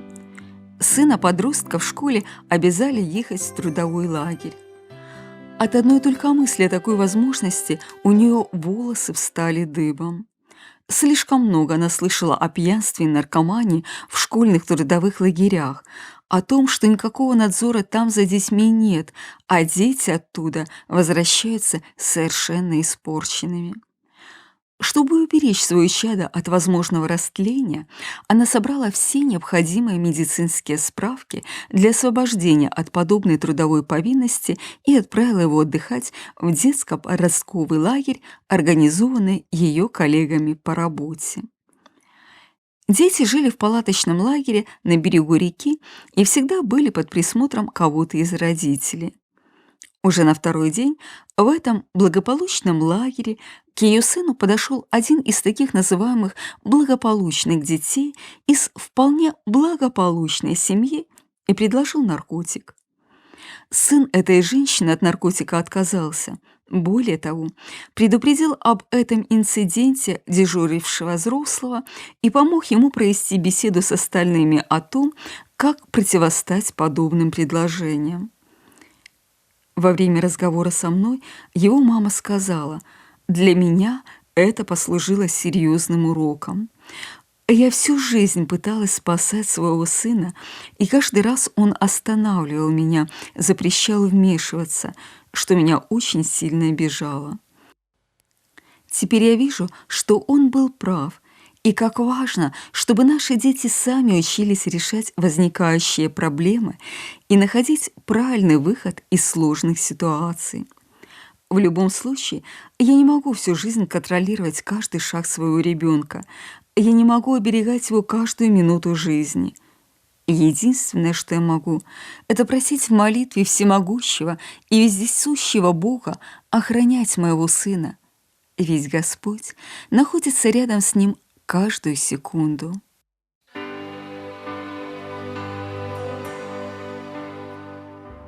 Мы помним собственные переживания по поводу поездок наших дочерей-старшеклассниц в трудовые лагеря. Первым побуждением, конечно же, было не пускать, спасти, оградить. Но можно ли не пустить своих детей в жизнь? Ведь рано или поздно они все равно выйдут из-под нашего родительского контроля, и если мы не научили их ответственности и умению решать проблемы сейчас, наших детей ждет плачевное будущее. Мы встречались с врачами-христианами, постоянно жалующимися, что их ущемляют на работе за то, что неверующие. Часто такие врачи предпочитают закончить практику. Мы встречались с юристами-христианами, убежденными в том, что профессия юриста совершенно несовместима с христианством. Мы встречали милиционеров-христиан, которые увольнялись со своей работы, дабы уберечься от грязи. А то, что христианину не место в грязной политике, мы слышим достаточно часто. Но давайте задумаемся, какую систему здравоохранения вы бы предпочли, где работают христиане или люди, не знающие Бога? Какую систему правопорядка вы бы предпочли? Такую, где есть христиане, или же ту, где работают люди, далекие от норм христианской нравственности? Что же касается того, что политика считается делом грязным, то давайте вспомним пророка Даниила, занимавшего один из высших постов в руководстве древнего Вавилона, языческого царства. Пророк Даниил не считал доверенное ему Богом дело грязным. Он на все 100% выполнял свои обязанности в качестве министра, будучи верующим человеком. Даниил понимал, что существует тот, кто контролирует и властвует над любой политической структурой. Он знал, что важно завоевать авторитет в той структуре, в которой живешь, а не критиковать ее. Он знал, что важно быть ответственным за то положение, в котором находишься, чтобы мир не поглотил тебя, а заметил твои духовно-нравственные убеждения. Так это и произошло во время правления и Навуходоносора, и Дария, и Кира. Благодаря верной службе Даниила и его преданности духовным идеалам, правители видели в нем сильно духовно-нравственную личность, которая оставила глубокий след в истории своего народа. Вспомните, как молился Спаситель Христос Богу Отцу о своих учениках. «Не молю, чтобы ты взял их от мира, но чтобы сохранил их от зла». Евангелие Иоанна, 17 глава, 15 стих. Поэтому давайте молиться за наших детей. Храни, Господи, наших детей от зла, дай им мудрость в принятии правильных решений. До самой смерти и кончины моих дней буду помнить и чтить Твое нежное, доброе и святое имя, мама.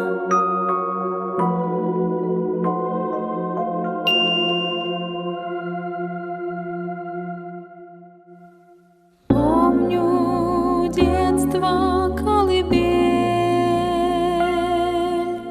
ласковые нежные слова, песни мамочки моей, добрые те добрые глаза. Мама, о, мамочка моя, повтори рассказы о Христе. И как в детстве снова обними меня в своей материнской простоте. Вспомни юности цветы, светлую прекрасную любовь. Назвала сделать первые шаги, мне с улыбкой руки протянув, будто недавно было все. Неужели быстро так ушло? Наша жизнь все так же унесет. Подскажи, что нас дальше ждет?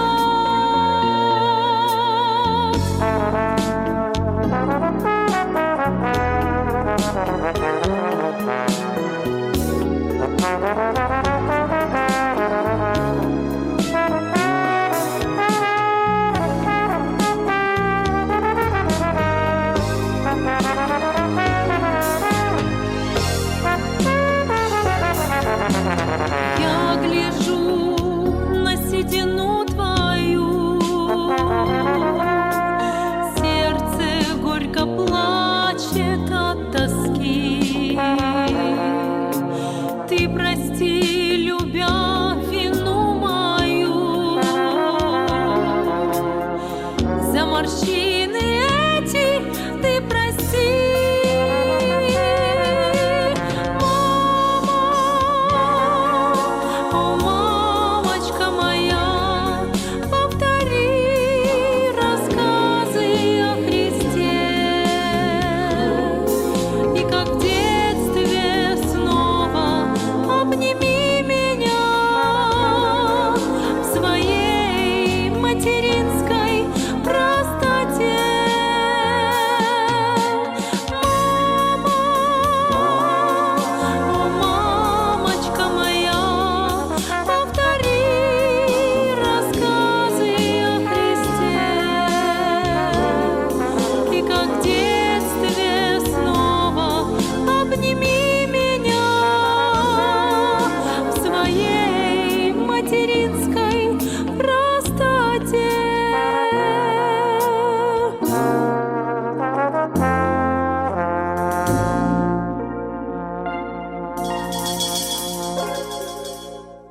Подходит к концу наша встреча. В следующий раз мы встретимся ровно через неделю в это же время и на этой же волне. Будем ждать ваших писем. Свои отзывы присылайте, пожалуйста, по следующему адресу. Программа «Суламита», абонентный ящик 45, индекс 224020, город Бриз, 20, Беларусь. Слушайте нас и в интернете на сайте twr.fm. И на этом я с вами прощаюсь. Божьих вам благословений.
Вы слухаеце трансусветнае радыё. У эфіры хрысціянская праграма «Голас друга». Да святой крыніцы чысціні кліча голас друга з вышыні. Голас гэты верай незямною засяляе шчыра кожны дом. Слухай голас друга ўсёй душою, і душа напоўніцца святлом. Прапануем перадачу з раздзелу «Да моладзі».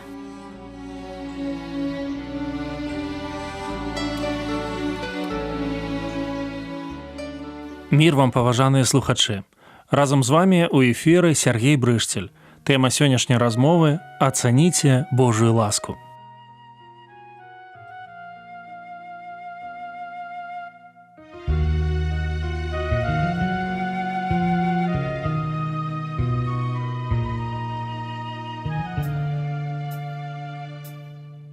Благодать и любовь от Отца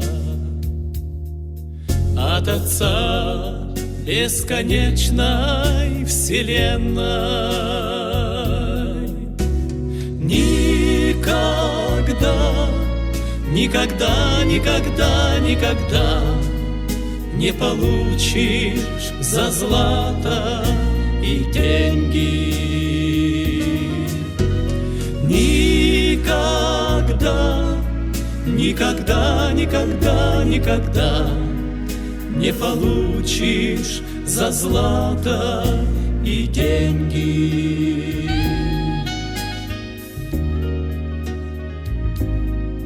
Ты привык все оплачивать точно, даром только лишь нищим дают. Никогда, никогда не получишь прощения, если нищим к нему не придешь. Никогда, никогда не получишь прощения, если нищим к нему не придешь.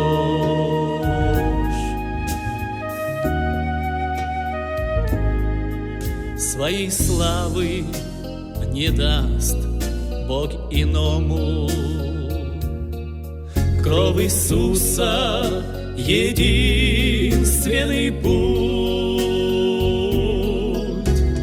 Никогда человека, пришедшего к Богу, Иисус не желает забыть. Никогда человека, пришедшего к Богу, Иисус не желает забыть.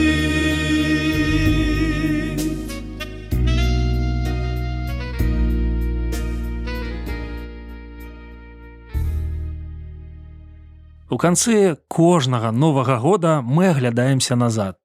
Я выразна бачу сляды Божай ласкі. У людзей заўсёды былі свае ўяўленні пра Бога. Даволі часта чалавек верыць у Бога, якога сам сабе прыдумаў. Няўжо не так? Колькі разоў даводзілася чуць: Бог мне не даруе. Бог не любіць людзей. Бог пакінуў нашу сям'ю, краіну, народ. Калі слухаю такія словы, думаю, што ў маёй Бібліі напісана інакш. Бог зусім іншы. Паслухаем, што пра гэта піша Павел. Да рымлянаў 11 раздзел з 1 па 6 вершы. Дык кажу, няўжо Бог адапхнуў народ свой? Няхай не станецца, бо і я ізраільцянін, з насення Абрагама, з калена Беньяміна. Не адапхнуў Бог народу свайго, які ён наперад ведаў. Ці не ведаеце, што кажа Пісанне пра Іллю, як той скардзіцца Богу на Ізраіля, кажучы: «Господи, пророкаў тваіх пазабівалі, і ахвярнікі тваі зруйнавалі. Застаўся я адзін, і душу маю шукаюць». Але што кажа яму адказ Божы? «Я пакінуў сабе 7 000 мужоў, якія не схілілі калені перад Баалам». Дык гэтак і ў цяперашні час рэшта паводле выбрання ласкі захавалася, а калі праз ласку, дык не праз учынкі, іначай ласка ўжо не ёсць ласка, а калі праз учынкі, дык гэта не ласка, іначай учынак ужо не ёсць учынак. Першая ісціна – Бог не адвяргае. Самае балючае робяць самыя блізкія, асабліва, калі на твою любоў адказваюць здрадай ці непаслушэнствам. Ізраільцяне – народ Божы. Няўжо Бог адапхнуў народ свой? Канешне, не. Адкуль Павел ведае, калі менавіта габрэі былі галоўнымі супернікамі пропаведзі Евангеля? У апостала ёсць асабістае сведчанне. Як яно гучыць? Паглядзіце на мяне. Ён быў адукаваным ганіцелем і забойцам, а стаў апосталам. Першыя прапаведнікі – габрэі, першыя місіянеры – габрэі, аўтары старога і новага запаветаў – габрэі. Менавіта яны зрабілі для хрысціянства і пропаведзі добрай весткі больш, чым мы можам сабе ўявіць. Бог наперад ведаў, што гэта адбудзецца, што Павел і іншыя адгукнуцца на ягоны голас. Ці датычыцца гэта толькі габрэяў, а астатнія? Перад Новым годам я наведаў праваслаўных сяброў. Яны звярнуліся за дапамогай. Я выканаў іх просьбу. Нагода сустрэцца. Мы пілі гарбату і прыгадвалі мінулы 2023 і раство Ісуса Хрыста. Адзначалі важнасць Бібліі. Я распавёў ім пра сваю сустрэчу з Богам. А менавіта, як Бог выкарыстоўваў маю бабулю і мой вольны час. Ён ведаў, што праз 3 месяцы чытання Бібліі я стану на калены і буду маліцца малітвай пакаяння. У нашай царкве падчас нядзельнага набажэнства ёсць вольны мікрафон. Чальцы царквы могуць выйсці наперад і падзяліцца сведчаннем. Кожная гісторыя – прыклад Божай працы ў хрысціянскім жыцці. Ён працуе з намі і праз нас. Мне падабаюцца сустрэчы з вернікамі перад хрышчэннем. Гэта магчымасць задаць пытанне і адказаць на іх. Мы чуем унікальныя гісторыі пра тое, як Бог вёў розных людзей да сябе. Кожны хрысціянін – жывы сведка таго, што Бог нікога не адвяргае. Другая ісціна – Бог працуе. У Паўла ёсць сведчанне Пісання. Ён нагадвае сітуацыю з прарокам Іллёй. Ён бачыў усё не так, як было насамрэч. Ён скардзіўся Богу: прарокі забітыя, ахвярнікі зруйнаваныя. Я адзін, і мяне шукаюць. Так усё і выглядала. Бог кажа іншае.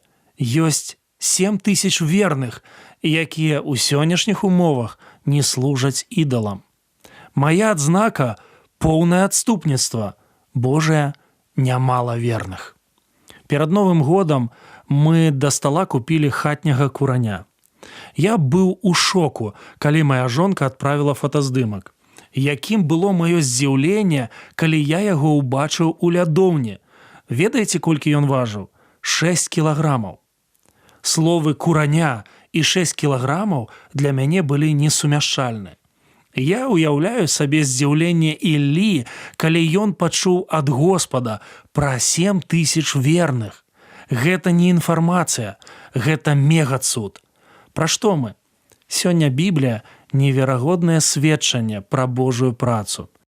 Пра гэта пісаў і Якуб. «Не падманвайцеся, браты мае улюбёныя, усякі дар добры і усякі дарунак дасканалы зыходзяць з вышыні, ад Айца святла, у якога няма рознасці, а не ценю зменлівасці». Аўтар паслання сцвярджае, што ўсё самае лепшае ў кожным з нас ад Бога. Божую ласку сёння можна ўбачыць у Бібліі і праз працу Божай ісціны ў сэрцах і жыццях людзей. Прыглядзіцеся. Трэцяя ісціна – Бог не змяніўся. Яго ласка працягвае дзейнічаць. Як у часы Іллі захавалася рэшта, так і ў часы Паўла. А сёння? Дзе толькі няма хрысціянаў. Нядаўна я ночыў у хостэле, папулярнае месца начлегу ў еўрапейскіх гарадах. За сталом пазнаёміўся з маладым чалавекам. У гутарцы ён некалькі разоў падкрэсліваў пра свой ізраільскі пашпарт. Што карысці, падумаў я, калі чалавек пакуль не сустрэўся з галоўным габрэем. Але была і іншая сустрэча у царкве.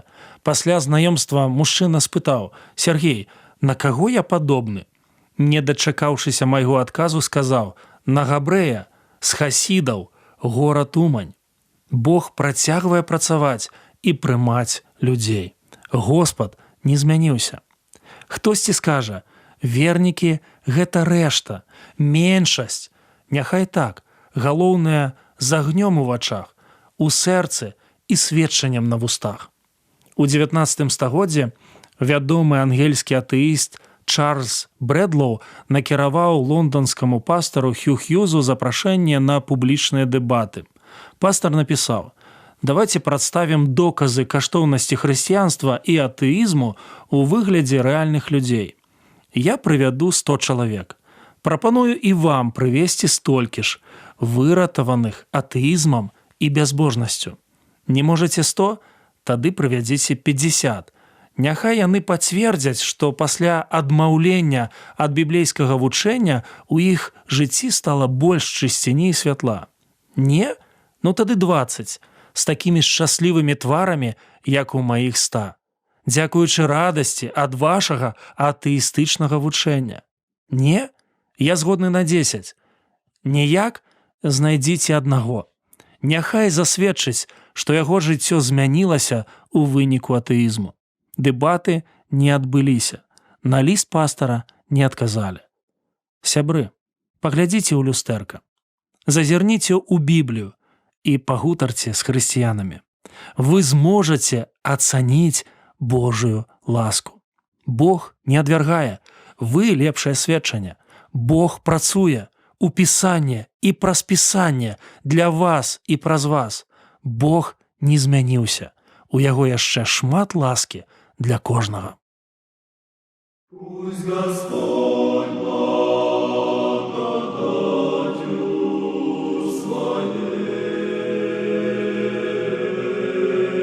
просвещает смиренных людей и Своею рукой нам дарует покой, Боге радость и мир и любовь. Наша сила и правда и щит.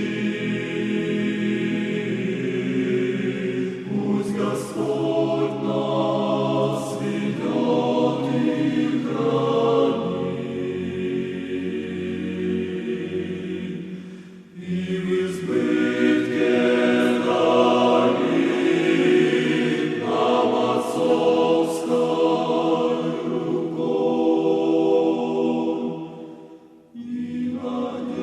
и мир, и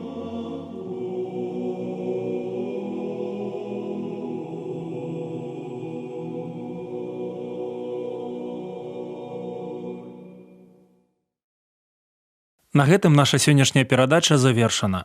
З вами быў Сергей Брыжцель. Як і заўсёды, чакаю вашых пісем і водгукаў. Праграма «Голас друга», паштовая скрынка 45, індекс 224 020, горад Брэст 20, Беларусь.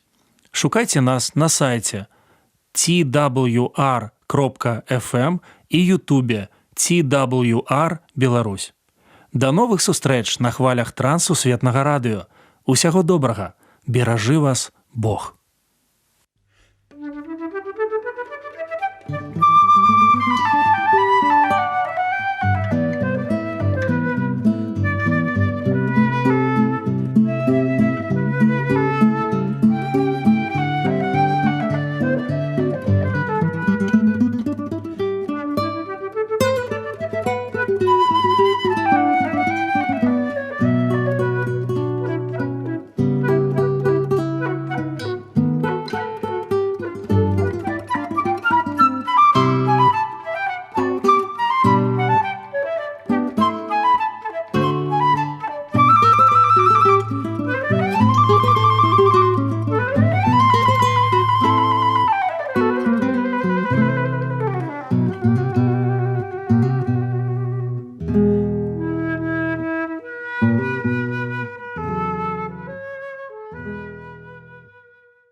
Вы слушаете Трансмировое радио.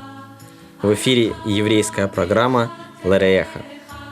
Раби Шауль писал: «Каждый из нас должен угождать ближнему во благо к назиданию».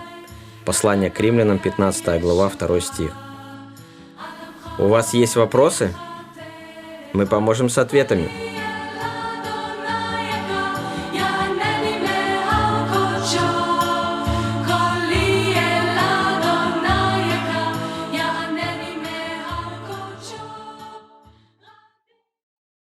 Шалом, Дима, как поживаешь? Миша, шалом, рад тебя видеть. Хорошо. О чем сегодня мы будем с тобой размышлять? Мы продолжаем наше исследование истории иудаизма еврейского народа. И у нас очередные размышления, которые посвящены этому важному этапу развития эпохи Второго храма. Мы продолжим наш рассказ о том, как формируется иудаизм времен Второго храма в период греческого правления. Мы на предыдущей передаче рассмотрели, как было заложено основание раннего фарисейства эпохи Второго храма. Мы рассмотрели важные моменты, связанные с ученичеством, которое начал Ездра, и которое, по сути, существует в иудаизме и по сей день. Ездра, как ты помнишь, был книжником и переписчиком текстов Священного Писания. Это ремесло и служение, и это он унаследовал от своих предков, которые занимались именно этой работой, перепиской текстов Священного Писания. Кто-то занимался преподаванием, кто-то занимался переписыванием. Я напомню, что софер или книжник была довольно серьезная профессия, потому что это было очень нелегко создавать копии Торы и пророков. И именно благодаря Ездре мы сегодня имеем Тору, пророки, Писание. Это все он и другие книжники сохранили для нас, то, что мы называем каноном Ветхого Завета.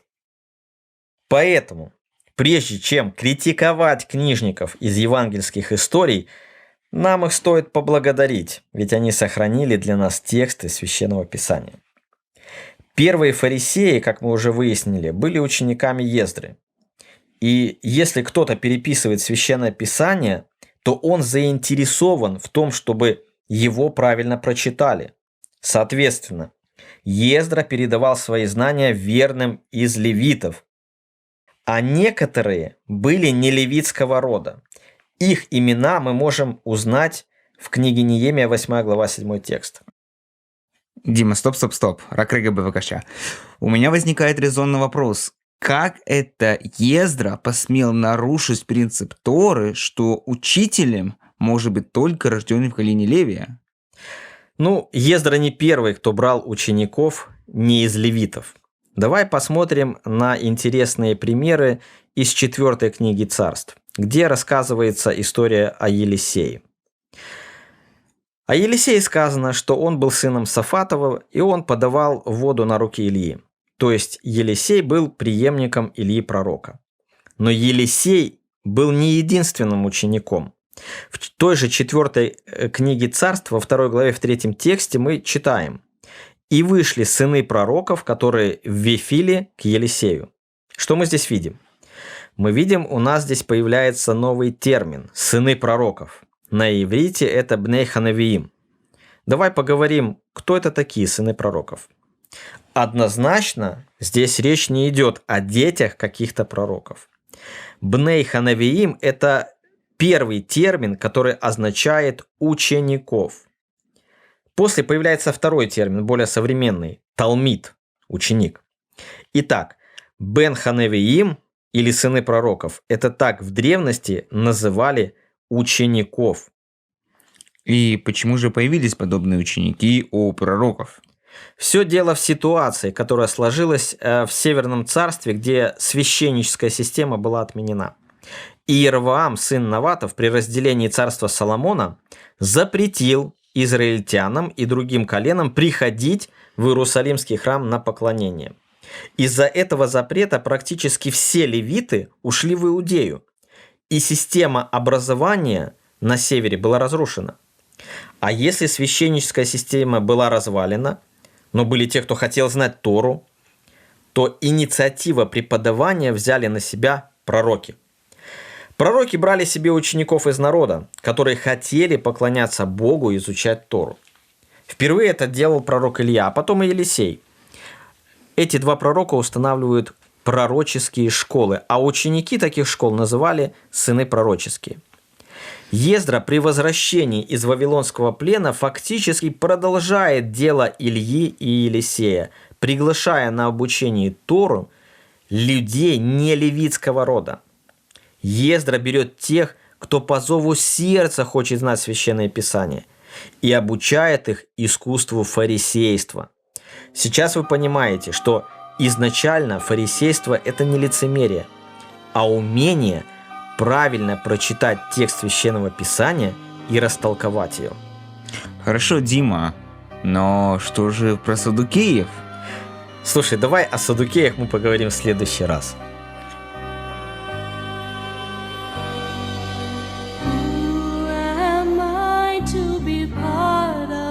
People, the ones that are called by your name. Could I be chosen as one of your own? Could it be that our blood is the same?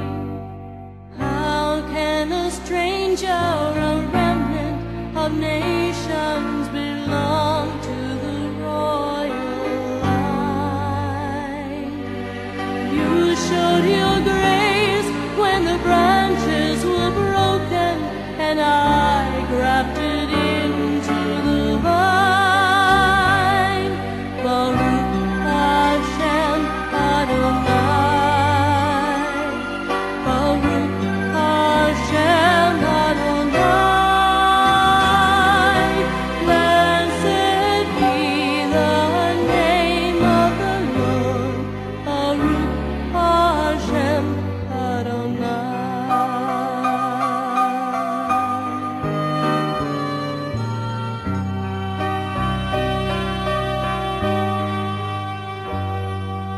How could you show me such bountiful mercy by taking the life of the Lamb? Your love is greater than I can imagine. I bless you with all that I am. Praise to you, Jesus, the veil has been parted, and what once was secret is known. Now I can cry to you, Abba, my Father, and praise you as one of your own. Baruch Hashem Adonai. Baruch Hashem Adonai. Blessed be the name of the Lord. Baruch Hashem Adonai. Вы слушали еврейскую программу «Лариеха» С вами были Михаил и Дмитрий. Если у вас возникли новые вопросы на еврейскую тематику, пишите их нам по адресу Трансмировое радио, абонентский ящик 45, индекс 224020, город Брест, 20, Беларусь. или на электронную почту rmtwr.by@gmail.com. Ищите наши беседы на сайте twr.fm. Шалом! Лаитраот. До новых и волнующих встреч!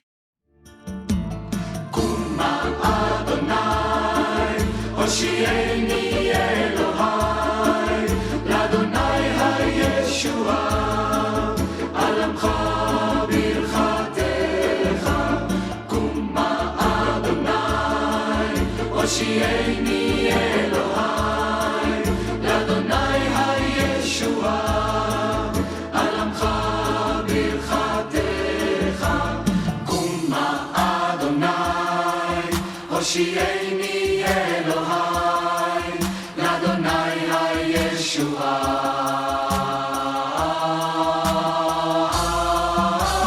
Kuma הושיעני אלוהי, לאדוני הישועה, על עמך ברכתך.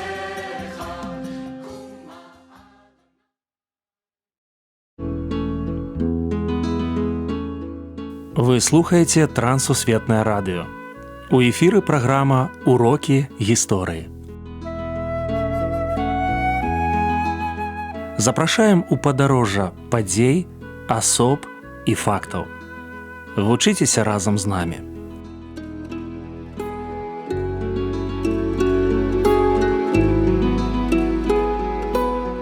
Добрый дзень, сябры. Перад мікрафонам Сяржук Брышцель і кандыдат гістарычных навук Андрусь Унучак. Сёння мы пагаворым пра Івана Мележа. Прывітанне, Андрусь. Прывітанне, Сяржук. Прывітанне, шаноўныя слухачы. Біяграфія сённяшняга госця. Іван Павлович Мелеш нарадзіўся ў 1921 годзе. Ён быў з Палесся, з вёскі Глінішча. Сёння гэта Хойніцкі раён Гомельскай вобласці. У сялянскай сям'і чалавек, які пастаянна хацеў вучыцца і пастаянна вучыўся. Ён скончыў Беларускі дзяржаўны універсітэт, філалагічны факультэт і стаў пісьменнікам. Выкладаў на філалагічным факультэце, напісаў палескую хроніку знакамітую, але не скончыў яе. І ён быў чалавекам, які займаў пасаду сакратара Саюза пісьменнікаў БССР і дапамог выйсці многім славутым творам нашай літаратуры, у тым ліку творам Уладзіміра Караткевіча. Ён быў тым, каго называлі чалавекам з адкрытым сэрцам. Мелеш і Вялікая Адчынная вайна. У 1939 годзе, калі ён паступіў у Маскву, ён хацеў займацца гісторыяй, літаратурай.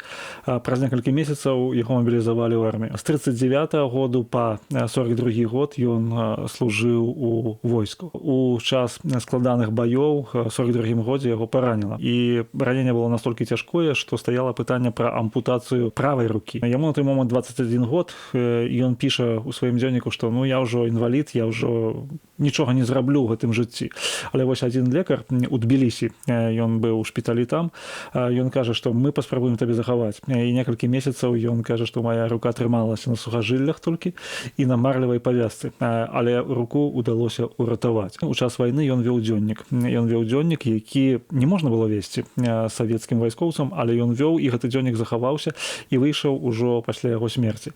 Таму, канешне, вайна пакінула вялікі адбітак на ягоным лёсе. Вы прыгадвалі ўжо палескія хронікі. Раскажыце падрабязней. Сапраўды, гэта найважнейшы твор Івана Павловича. Палескія хронікі, яны выйшлі ў 1962 годзе. Першы раман з гэтых хронікаў называўся «Людзі на балоце». Другі і трэці – гэта «Подых навальніцы» і «Завеі снежань». «Завеі снежань» выйшлі ў годзе ягонай смерці 1976 годзе. У гэтай хроніцы ён раскрывае жыццё палескай вёскі ў складаны перыяд 20-30-е гады, калі ламаліся лёсы людзей, калі зусім пераладжваўся лад іхнага жыцця і ствараўся новы чалавек, новы вобраз беларускага сялянства. І вось праз характары вельмі выразна ён паказаў, наколькі гэта быў вялікі надлом, а з іншага боку, наколькі для людзей было важны момант мець сваю ўласную зямлю. Вось свая зямля, зноў жа, да Якуба Коласа звяртаемся, ці да Кузьмы Чорнага, якога ён вельмі паважаў, Кузьма Чорны яго вельмі паважаў. Ён паказаў вось гэта, і гэта ў савецкі час. Мяне цікавіць сяброўства з Караткевічам. З Владзімірам Караткевічам Іван Мелеш, ён быў знаёмы ўжо з 50-х гадоў, вельмі моцна спрычыніўся да выхаду рамана «Каласы пад сярпом тваім». У 67-м годзе, калі «Каласы пад сярпом тваім» яны былі перададзеныя ў Саюз пісьменнікаў на рэцэнзію, каб выйсці асобнай кніжкай. Менавіта Іван Мелеш настаяў на тым, што гэта будзе ўсеагульнае абмеркаванне, таму што папярэднія рэцэнзіі былі адмоўныя. Выходзіць рэцэнзія, напрыклад, Якава Герцовіча, такога, які пісаў, што ні ў якім разе нельга выдаваць раман без кардынальнай перапрацоўкі. Іван Мелеш старшынюе на гэтым пасяджэнні, і ён дабіваецца таго, што раман быў рэкамендаваны секцыяй прозы Саюза пісьменнікаў. І Караткевіч быў за гэта яму вельмі ўдзячны. Пасля другі момант гэта выданне каласоў пад сярпом тваім на рускай мове. На рускай мове ён павінен быў выйсці ў Маскве ў 74 годзе, але перад гэтым 3 было адмоўныя рэцэнзіі. І вось тут зноў ён звяртаецца, ён Караткевіч, да Івана Паўлавіча, і ён кажа: а звярніцеся да Улашчыка. А Улашчык — это беларускі навуковец, які працаваў у інстытуце славяназнаўства і балканістыкі ў Маскве. Ён дасць вартую рэцэнзію. І сапраўды гэта парада Мележа зноў жа прывяла да добрай рэцэнзіі і добрага выніку. У 74 годзе у выдавецтве «Савецкі пісатель» выходзіць 30-тысячным накладам «Каласы пад сярпом тваім» на рускай мове. Перакладзе Валянціны Шчадрыной. А Валянціна Шчадрына, яна зямлячка Івана Мележа. І гэта дало магчымасць далей выдаваць «Каласы пад сярпом тваім» ужо і на беларускай мове. Прыгадайце, калі ласка, разважанне Івана Мележа пра беларускую літаратуру. Ён разважаў такімі балючымі катэгорыямі, у тым сэнсе, што скарачалася беларускамоўнае навучанне. Ён пісаў і ў сваім дзённіку, і ў артыкулах адкрыта пісаў, што скарачэнне выкладання беларускай мовы, а тады ж ужо ў 70-е гады можна было вызваляць ад вывучэння беларускай мовы. Мноства людзей, рэальна шмат людзей былі проста вызвалены, не вывучалі беларускай мовы, а вывучалі толькі беларускую літаратуру ў перакладзе на рускую мову. Ён кажа, гэта прывядзе да катастрофы. І ён пісаў гэта у, напрыклад, газеце «Літаратура і мастацтва». Ён звяртаў на гэта вялікую увагу, і на гэта увагу звяртаў таксама Максім Танк, старшыня Саюза пісьменнікаў, а ён яшчэ займаў пэўную пасаду ў ЦК КПБ на пэўны час, Мележ. І таму, канешне, ягоныя разважанні гэта былі вельмі важныя моманты, што моўны аспект. А другі аспект, на які ён звяртаў увагу, гэта тое, што беларуская літаратура павінна адлюстроўваць рэальнае жыццё. А гэта ўжо было адхіленне ад сацыялізму, потому што сацыялізм, ён прадугледжваў, што павінна адлюстроўваць жыццё, якое плануецца ў будучыні. Вось так яно, як трошкі ідэалізацыя гэтага жыцця. А ён казаў, мы павінны з рэалізму зыходзіць. Таму ў гэтым сэнсе вельмі важна, вельмі цікава. Ён вельмі цаніў Кузьму Чорнага і хацеў напісаць дысертацыю па ім, але не дапісаў. У Кузьмы Чорнага менавіта такі самы быў падыход. Андрусь, ставім кропку. Цікавыя факты жыцця. Вельмі важны момант — гэта ягонае асабістае жыццё, ягоны шлюб. Яна была з Арэнбургу, і калі ў час вайны ён атрымаў раненне і інваліднасць фактычную, а ён перасяліўся вось у Бугуруслан горад, гэта Арэнбургская вобласць, і там пазнаёміўся з дзяўчынай Лідзіяй Петровай. Яны адразу фактычна вырашылі пажаніцца. І вось, кажа, мы распісаліся, і ў наша вяселле складалася з прагулкі па набярэжнай. Мы прайшлі, і больш у нас нічога не было, каб рабіць такое вяселле.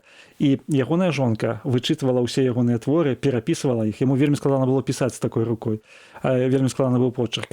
І ва ўдзячнасці ён быў заўсёды. Менавіта дзякуючы яе клопатам выйшлі многія яго кнігі.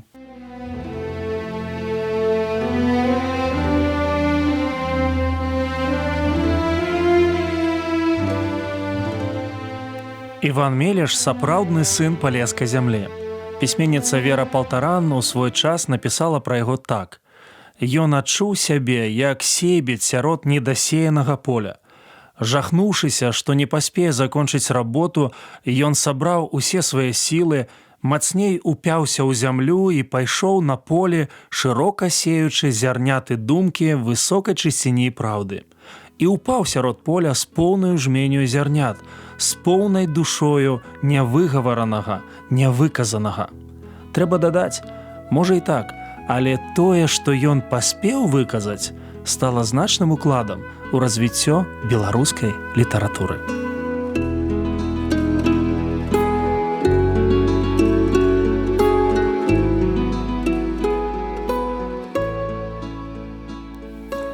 Дзякую, што далучыліся да нашага праекту.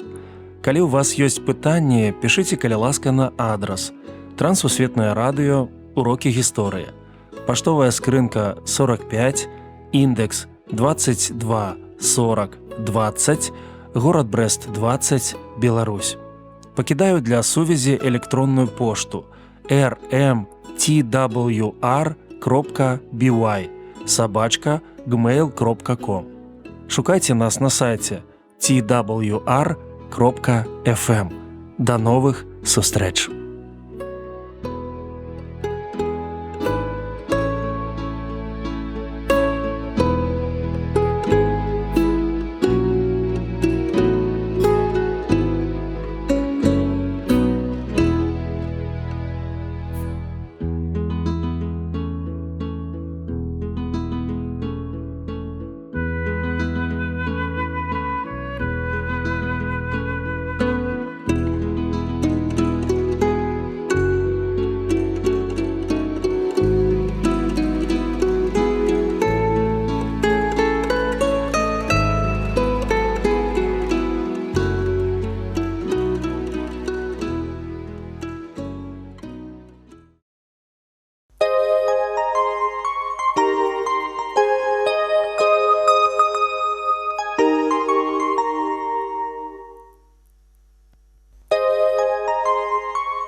Трансмировое радио.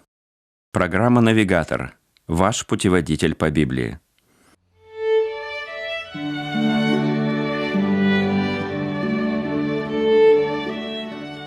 Библия – это целый мир, в котором сложно разобраться в одиночку. Необходим опытный проводник. Пастор Александр Капустин более 30 лет изучает Священное Писание и преподает его в церквах и учебных заведениях. Отправимся вместе с ним навстречу новым открытиям, важным истинам, полезным урокам.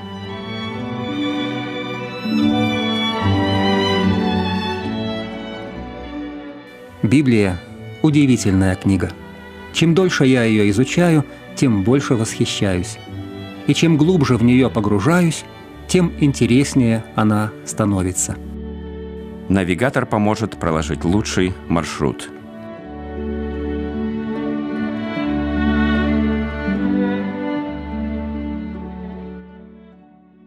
Здравствуйте, дорогие слушатели! Мы продолжаем разбирать Евангелие от Иоанна вместе с пастором Александром. Мы помним, что одно из ключевых слов этого Евангелия – слово «свет». Еще со школы мы знаем, почему на ночном небе светится луна и планеты в виде маленьких точек. Они излучают свет не сами, а лишь отражают свет солнца. Так и Иоанн Креститель, о котором пойдет сегодня речь. Он был яркой личностью, но все же лишь отражал свет того, кто должен был прийти после него, указывал на свет истинный. А когда взошло солнце правды, то эта самая яркая звезда на ночном небе скрылась в его ослепительных лучах. Величайший из людей с радостью уступил дорогу грядущему Мессии.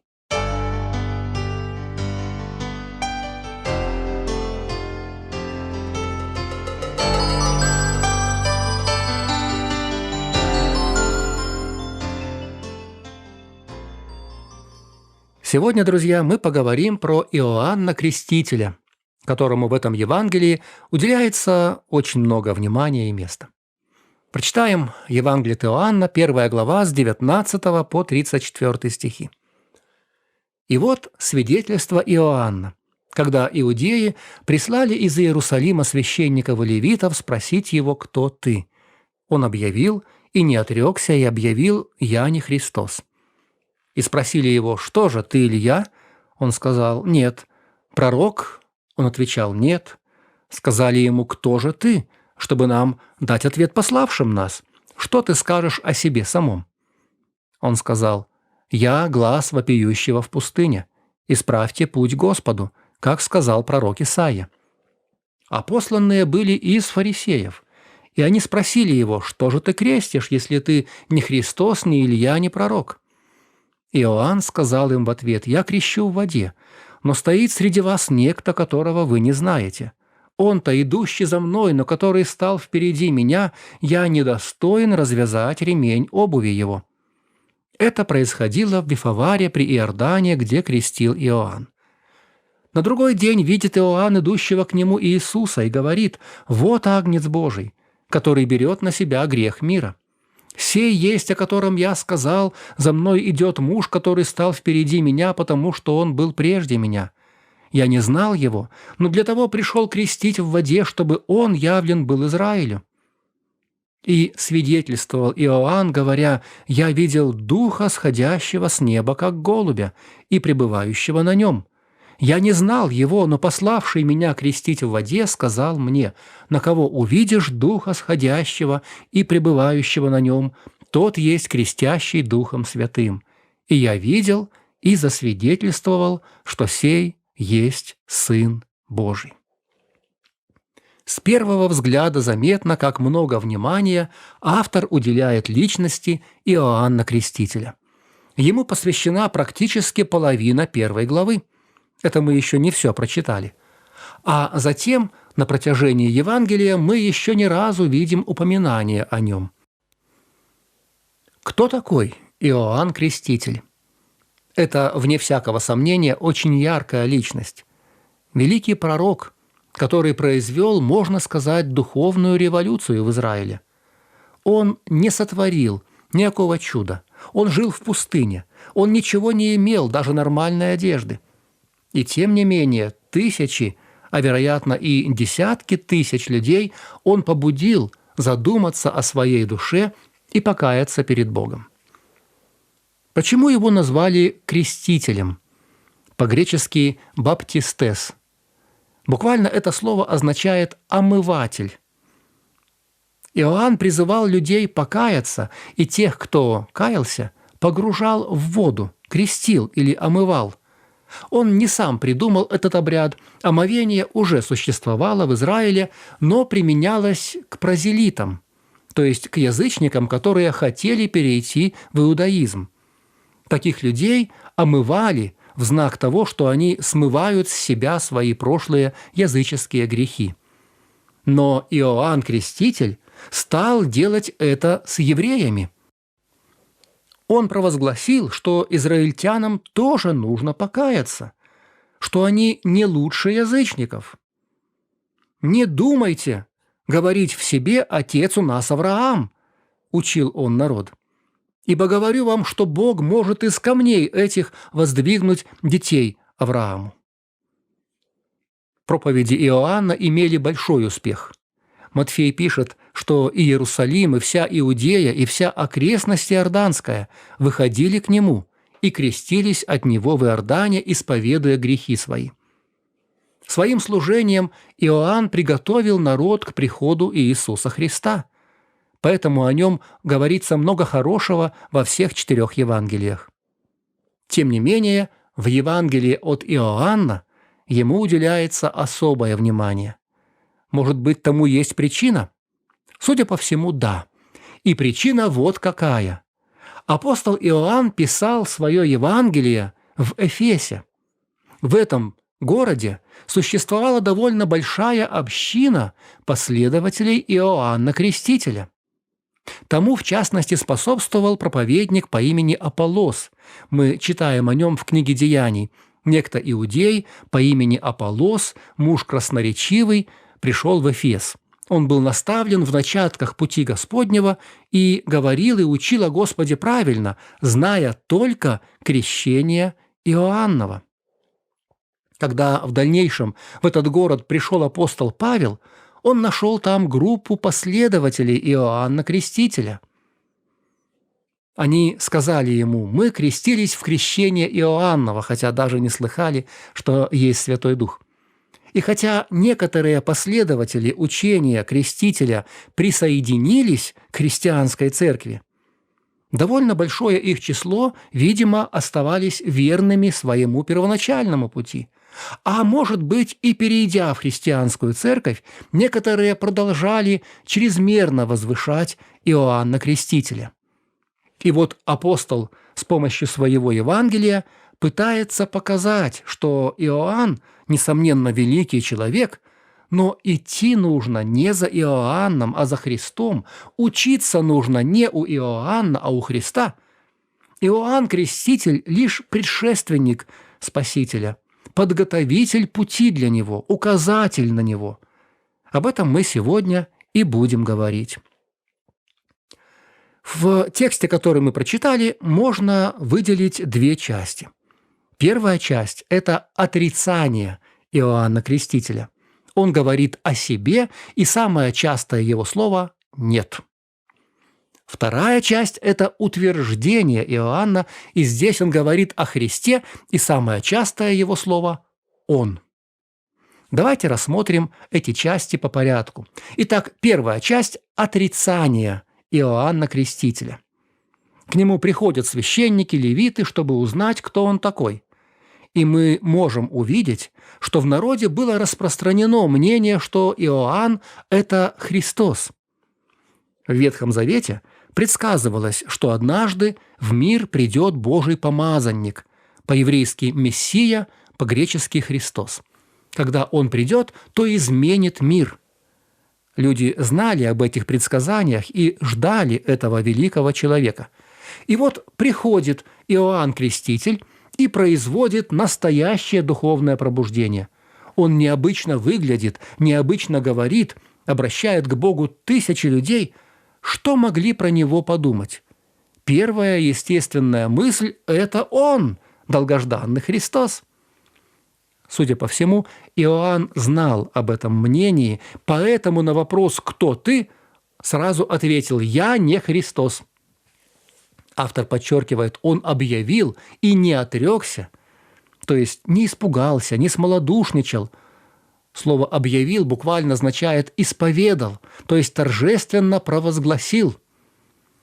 Тогда священники стали допытываться, что же ты, Илия? Это было еще одно предсказание Ветхого Завета. Пророк Малахия писал от имени Бога: «Вот я пошлю к вам Илию, пророка, перед наступлением Дня Господнего». Иоанн снова отказывается. Нет. Почему он ответил, что он не Илия? Потому что он не был Илией, он был Иоанном Крестителем. Да, он был похож на пророка Илию, но не был им буквально. Тогда священники-левиты задали третий вопрос: «Ты пророк?» И снова ответ «нет». Нужно понимать, что речь идет не просто о звании пророка, это отсылка к книге Второзакония, 18 глава, где Бог говорит: «Пророка из среды тебя, из братьев твоих, как меня воздвигнет тебе Господь, его слушайте». Иудеи ждали прихода этих трех предсказанных личностей – Христа, Илью и пророка. Да, они разделяли их. «Ты один из них?» – спрашивают они Иоанна.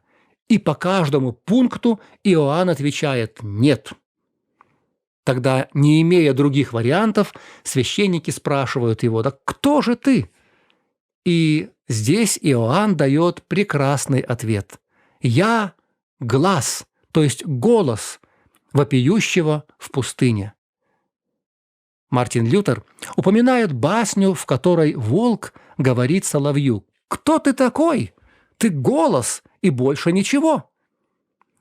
Примерно это говорит Иоанн: «Я всего лишь голос. Не смотрите на меня, не восхищайтесь мной, я голос и больше ничего. Я всего лишь сообщаю вам, что скоро придет Господь, исправьте ему путь». Какой прекрасный пример, друзья!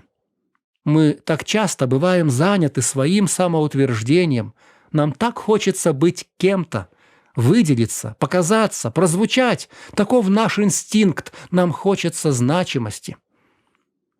Недавно я читал статью о Леонардо да Винчи, величайшем человеке эпохи Возрождения. Гений своего времени, в дошедших до нас дневниках, писал о своих жалких днях и сетовал, что мы умираем, не оставляя о себе памяти в сердцах людей. Ну вот другой образ. Иоанн Креститель, который, несомненно, оставил величайшую память в сердцах людей, даже чрезмерную, наверное, он провозглашал и объявлял, что он никто, всего лишь голос, говорящий о Христе. Признаюсь, друзья, с некоторых пор все, чего я хочу, это быть голосом, говорящим о Христе. Чтобы меня и не видно было, и следа от меня не осталось, но чтобы мой голос кого-то направил к Нему, к Божьему Сыну. Вторая часть – это утверждение Иоанна Крестителя. Про себя Иоанн объявил 3 отрицания. «Я не Христос, не Илия, не пророк, всего лишь голос». А про Христа он делает целых 5 утверждений.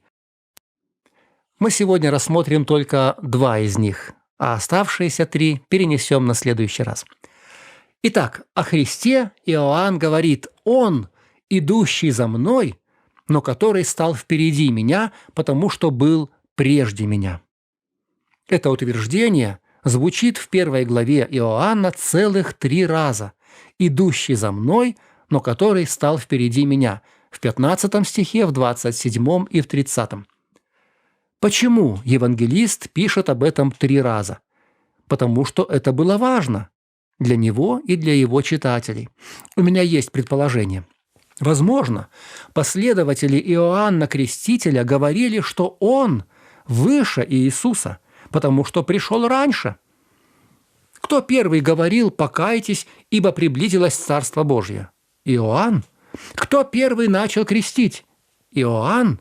А Иисус был после него. Но на самом деле все не так. Сам Креститель возглашает: «Да, он пришел после меня, но стал впереди меня, потому что был прежде меня». На самом деле первым был не Иоанн, а Иисус. Он, Божий Сын, существовал за 1000 лет до Крестителя. Иоанн имел начало, Христос не имел. Иоанн временный, Христос вечный.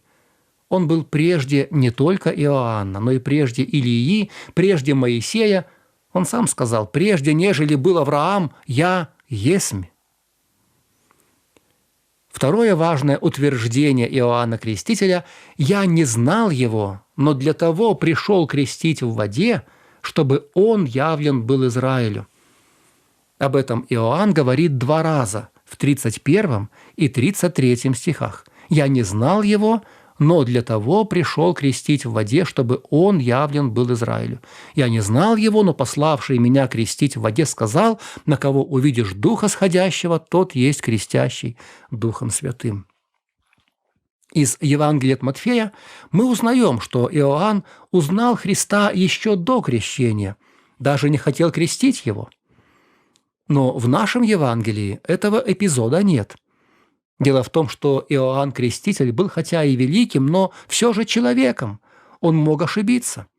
Поэтому нам приводится намного более веское доказательство, исходящее не от Иоанна, а от самого Бога. Святой Дух сошел на Иисуса в виде голубя. И именно это сказал Бог Иоанну: «На кого увидишь Духа сходящего, тот есть». Именно в этом заключалась миссия Иоанна – явить Христа людям. И вот, друзья, обратите внимание, как часто, как постоянно в его речи звучат слова «он», «сей» и тому подобное. Вот посмотрите.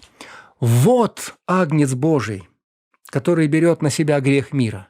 Сей есть». Иоанн словно пальцем показывает: «Сей есть, о котором я сказал. За мной идет муж, который стал впереди меня. Я не знал его, но для того пришел крестить, чтобы он явлен был Израилю.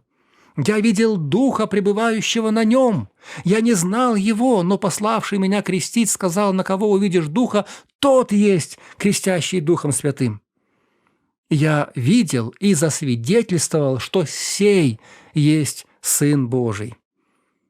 Есть знаменитая картина Александра Иванова «Явление Христа народу». Наверняка вы ее видели. На ней Иоанн показывает собравшимся вокруг него людям на идущего вдали Иисуса.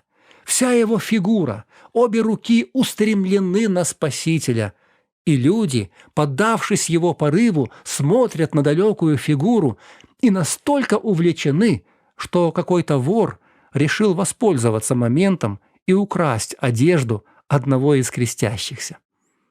Именно в этом видел свое призвание Иоанн Креститель – явить людям Христа. Именно для этого он был послан. 3 оставшиеся истины, которые говорит Иоанн, следующие. Он Агнец Божий, который берет на себя грех мира. Он крестящий Духом Святым. И он Сын Божий. Но мы их рассмотрим в следующий раз. А сегодня подведем итоги того, что уже было сказано. Как нам применить этот текст к себе? Здесь есть 2 области применения. О первой мы уже немного сказали. Она касается нашего отношения к себе. Иоанн Креститель – прекрасный пример смирения. Видно, что он тяготился славой, которая на него обрушилась, и скорбел, что ему уделяется столько внимания.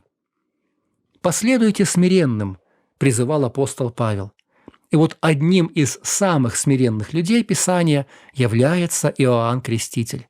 Всем своим поведением он словно говорит: «Я – ничто, Христос – все». А вторая область применения касается нашего отношения к другим. Мы с вами склонны создавать себе кумиров. Это общечеловеческая черта. У нас есть потребность преклоняться перед кем-то сильным и смелым. На каком-то инстинктивном уровне мы хотим иметь вожака, в которого можно верить, которого можно боготворить. XX век принес в наш язык понятие «культ личности». Всему миру известны имена Ленина, Сталина, Гитлера, Мао Цзэдуна, семьи Кимов в Северной Корее. Элементы культа личности есть во многих современных странах. Часто это насаждается средствами массовой информации, но главное, народ охотно принимает такую картину мира. А если нет культа личности в политике, то люди следуют за религиозными лидерами, за гуру, которые обещают изменить жизнь своих последователей, но в реальности лишь обогащаются за их счет. Молодежь во всем мире сходит с ума по музыкальным группам, поп-звездам, киноактерам и YouTube-блогерам. И только тот, кто один, достоин преклонения и восхищения, остается в стороне. Кто он? Иисус Христос, Агнец Божий, который взял на себя грех мира. Тот, у которого все эти знаменитости вместе недостойны развязать ремень у обуви. Ему нужно поклоняться, а его отвергают и даже высмеивают в глупых комедиях и юмористических номерах. Апостол Иоанн показывает нам действительно великого человека, своего тезку Иоанна Крестителя. Сам Иисус сказал о нем: из рожденных женами не восставал больший Иоанна Крестителя. Удивительным было его рождение, дивным было его призвание, невероятным было его служение, героической была его смерть. Но в сравнении с Иисусом Христом даже этот величайший из людей меркнет. Это явление, когда люди создают себе кумиров из себе подобных, не обошла и христианские церкви. Часто это бывает по отношению к пастору, особенно если церковь большая, растущая. Это само собой добавляет пастору много очков и часто губит сперва его самого, а потом и церковь. История с почитанием Иоанна Крестителя в некотором смысле повторилась в Коринфе. Они стали говорить: «Я Павлов, я Аполлосов, я Кифин», и Павел в первых главах провозглашает: «Я никто». И то же самое можно сказать про Аполлоса, Петра, всех других. Разве Павел распялся за вас? Кто Павел, кто Аполлос? Они только служители. Итак, никто не хвали с людьми. Ибо все ваше, Павел ли, Аполлос, Кифа, мир, жизнь, смерть, все ваше, вы же Христовы. Вот небольшая иллюстрация. Днем не видно звезд. Почему? Ведь они точно так же сияют на дневном небосводе, как и на ночном. Но солнце настолько ярко, что просто заглушает их. Они меркнут перед его сиянием.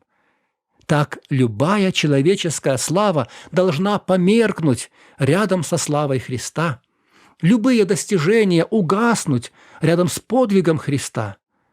И хотя Господь дает нам наставников, учителей, пастырей, нужно помнить, что они лишь инструменты в руках Спасителя. Ему принадлежит вся слава, Ему одному должно воздаваться поклонение. Только Он может быть в центре нашей жизни. В заключение хочу прочитать отрывок из проповеди пастора Баптистской церкви Голгофа в Сан-Диего, штат Калифорния. Доктора богословия с интересным именем Седрах Месах Локридж. Этот текст он произнес в 1976 году, и этот текст принес ему известность. «Мой царь, царь Израиля, он царь правды, он царь вечности, он царь небес, он царь славы, он царь царствующих, он Господь господствующих, он мой царь. Вы знаете его? Он Сын Божий, он Спаситель грешников, он бесподобен, он беспрецедентен. На нем завязана вся человеческая цивилизация. Он самая возвышенная идея в литературе. Он главная личность в философии. Он фундаментальная доктрина истинного богословия. Вы знаете его? Он дает силу слабым. Он близок к искушаемым и испытуемым. Он сострадает и спасает. Он укрепляет и поддерживает. Он охраняет и руководит. Он исцеляет больных. Он прощает грешников. Он освобождает узников. Он защищает слабых. Он благословляет молодых. Он заботится о старых. Он служит несчастным. Он награждает усердных. Он возвышает кротких. Вы знаете Его? Он – воплощенное знание. Он – источник мудрости. Он – дверь избавления. Он – путь мира. Он – врата славы. Его доброта безгранична, Его милость бесконечна, Его любовь неизменна, Его слово истинно, Его благодати довольно, Его иго благо, Его бремя легко. Он неописуем, Он непостижим, Он непобедим, Он неотразим. Невозможно не думать о Нем, невозможно не считаться с Ним, невозможно пережить Его, и невозможно жить без Него. Смерть не могла с Ним справиться, могила не смогла Его удержать. Это мой Царь.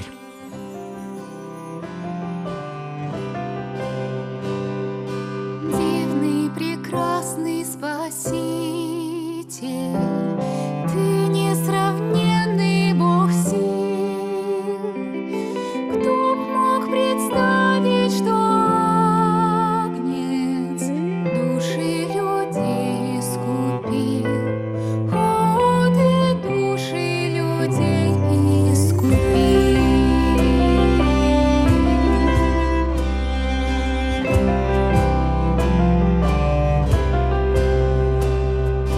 Наш утешитель, защитник, духом объемля ведешь. Ты вновь даруешь надежду, когда мы теряем ее. О, когда мы теряем ее. Только Тебя прославляем и превозносим Тебя. Ты исцелил благодатью наши больные сердца. О, наши больные сердца.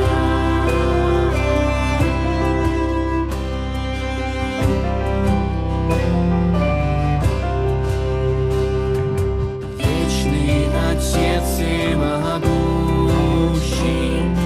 верно Ты любишь своих, в слабости к трону идущий, чтобы умел пасть Твоим.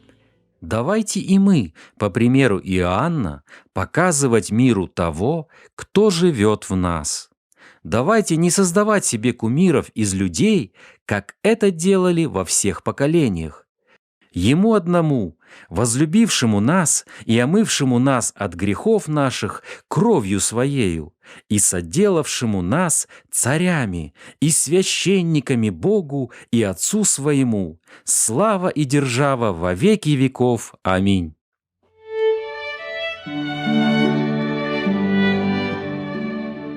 Наша передача подошла к концу. С вами был Александр Капустин. Еженедельно программу «Навигатор» вы можете слушать на сайте www.twr.fm. Свои отзывы и пожелания, пожалуйста, направляйте по адресу Трансмировое радио, передача «Навигатор», абонентский ящик 45, индекс 22 40 20, город Брест, 20, Беларусь. До новых встреч!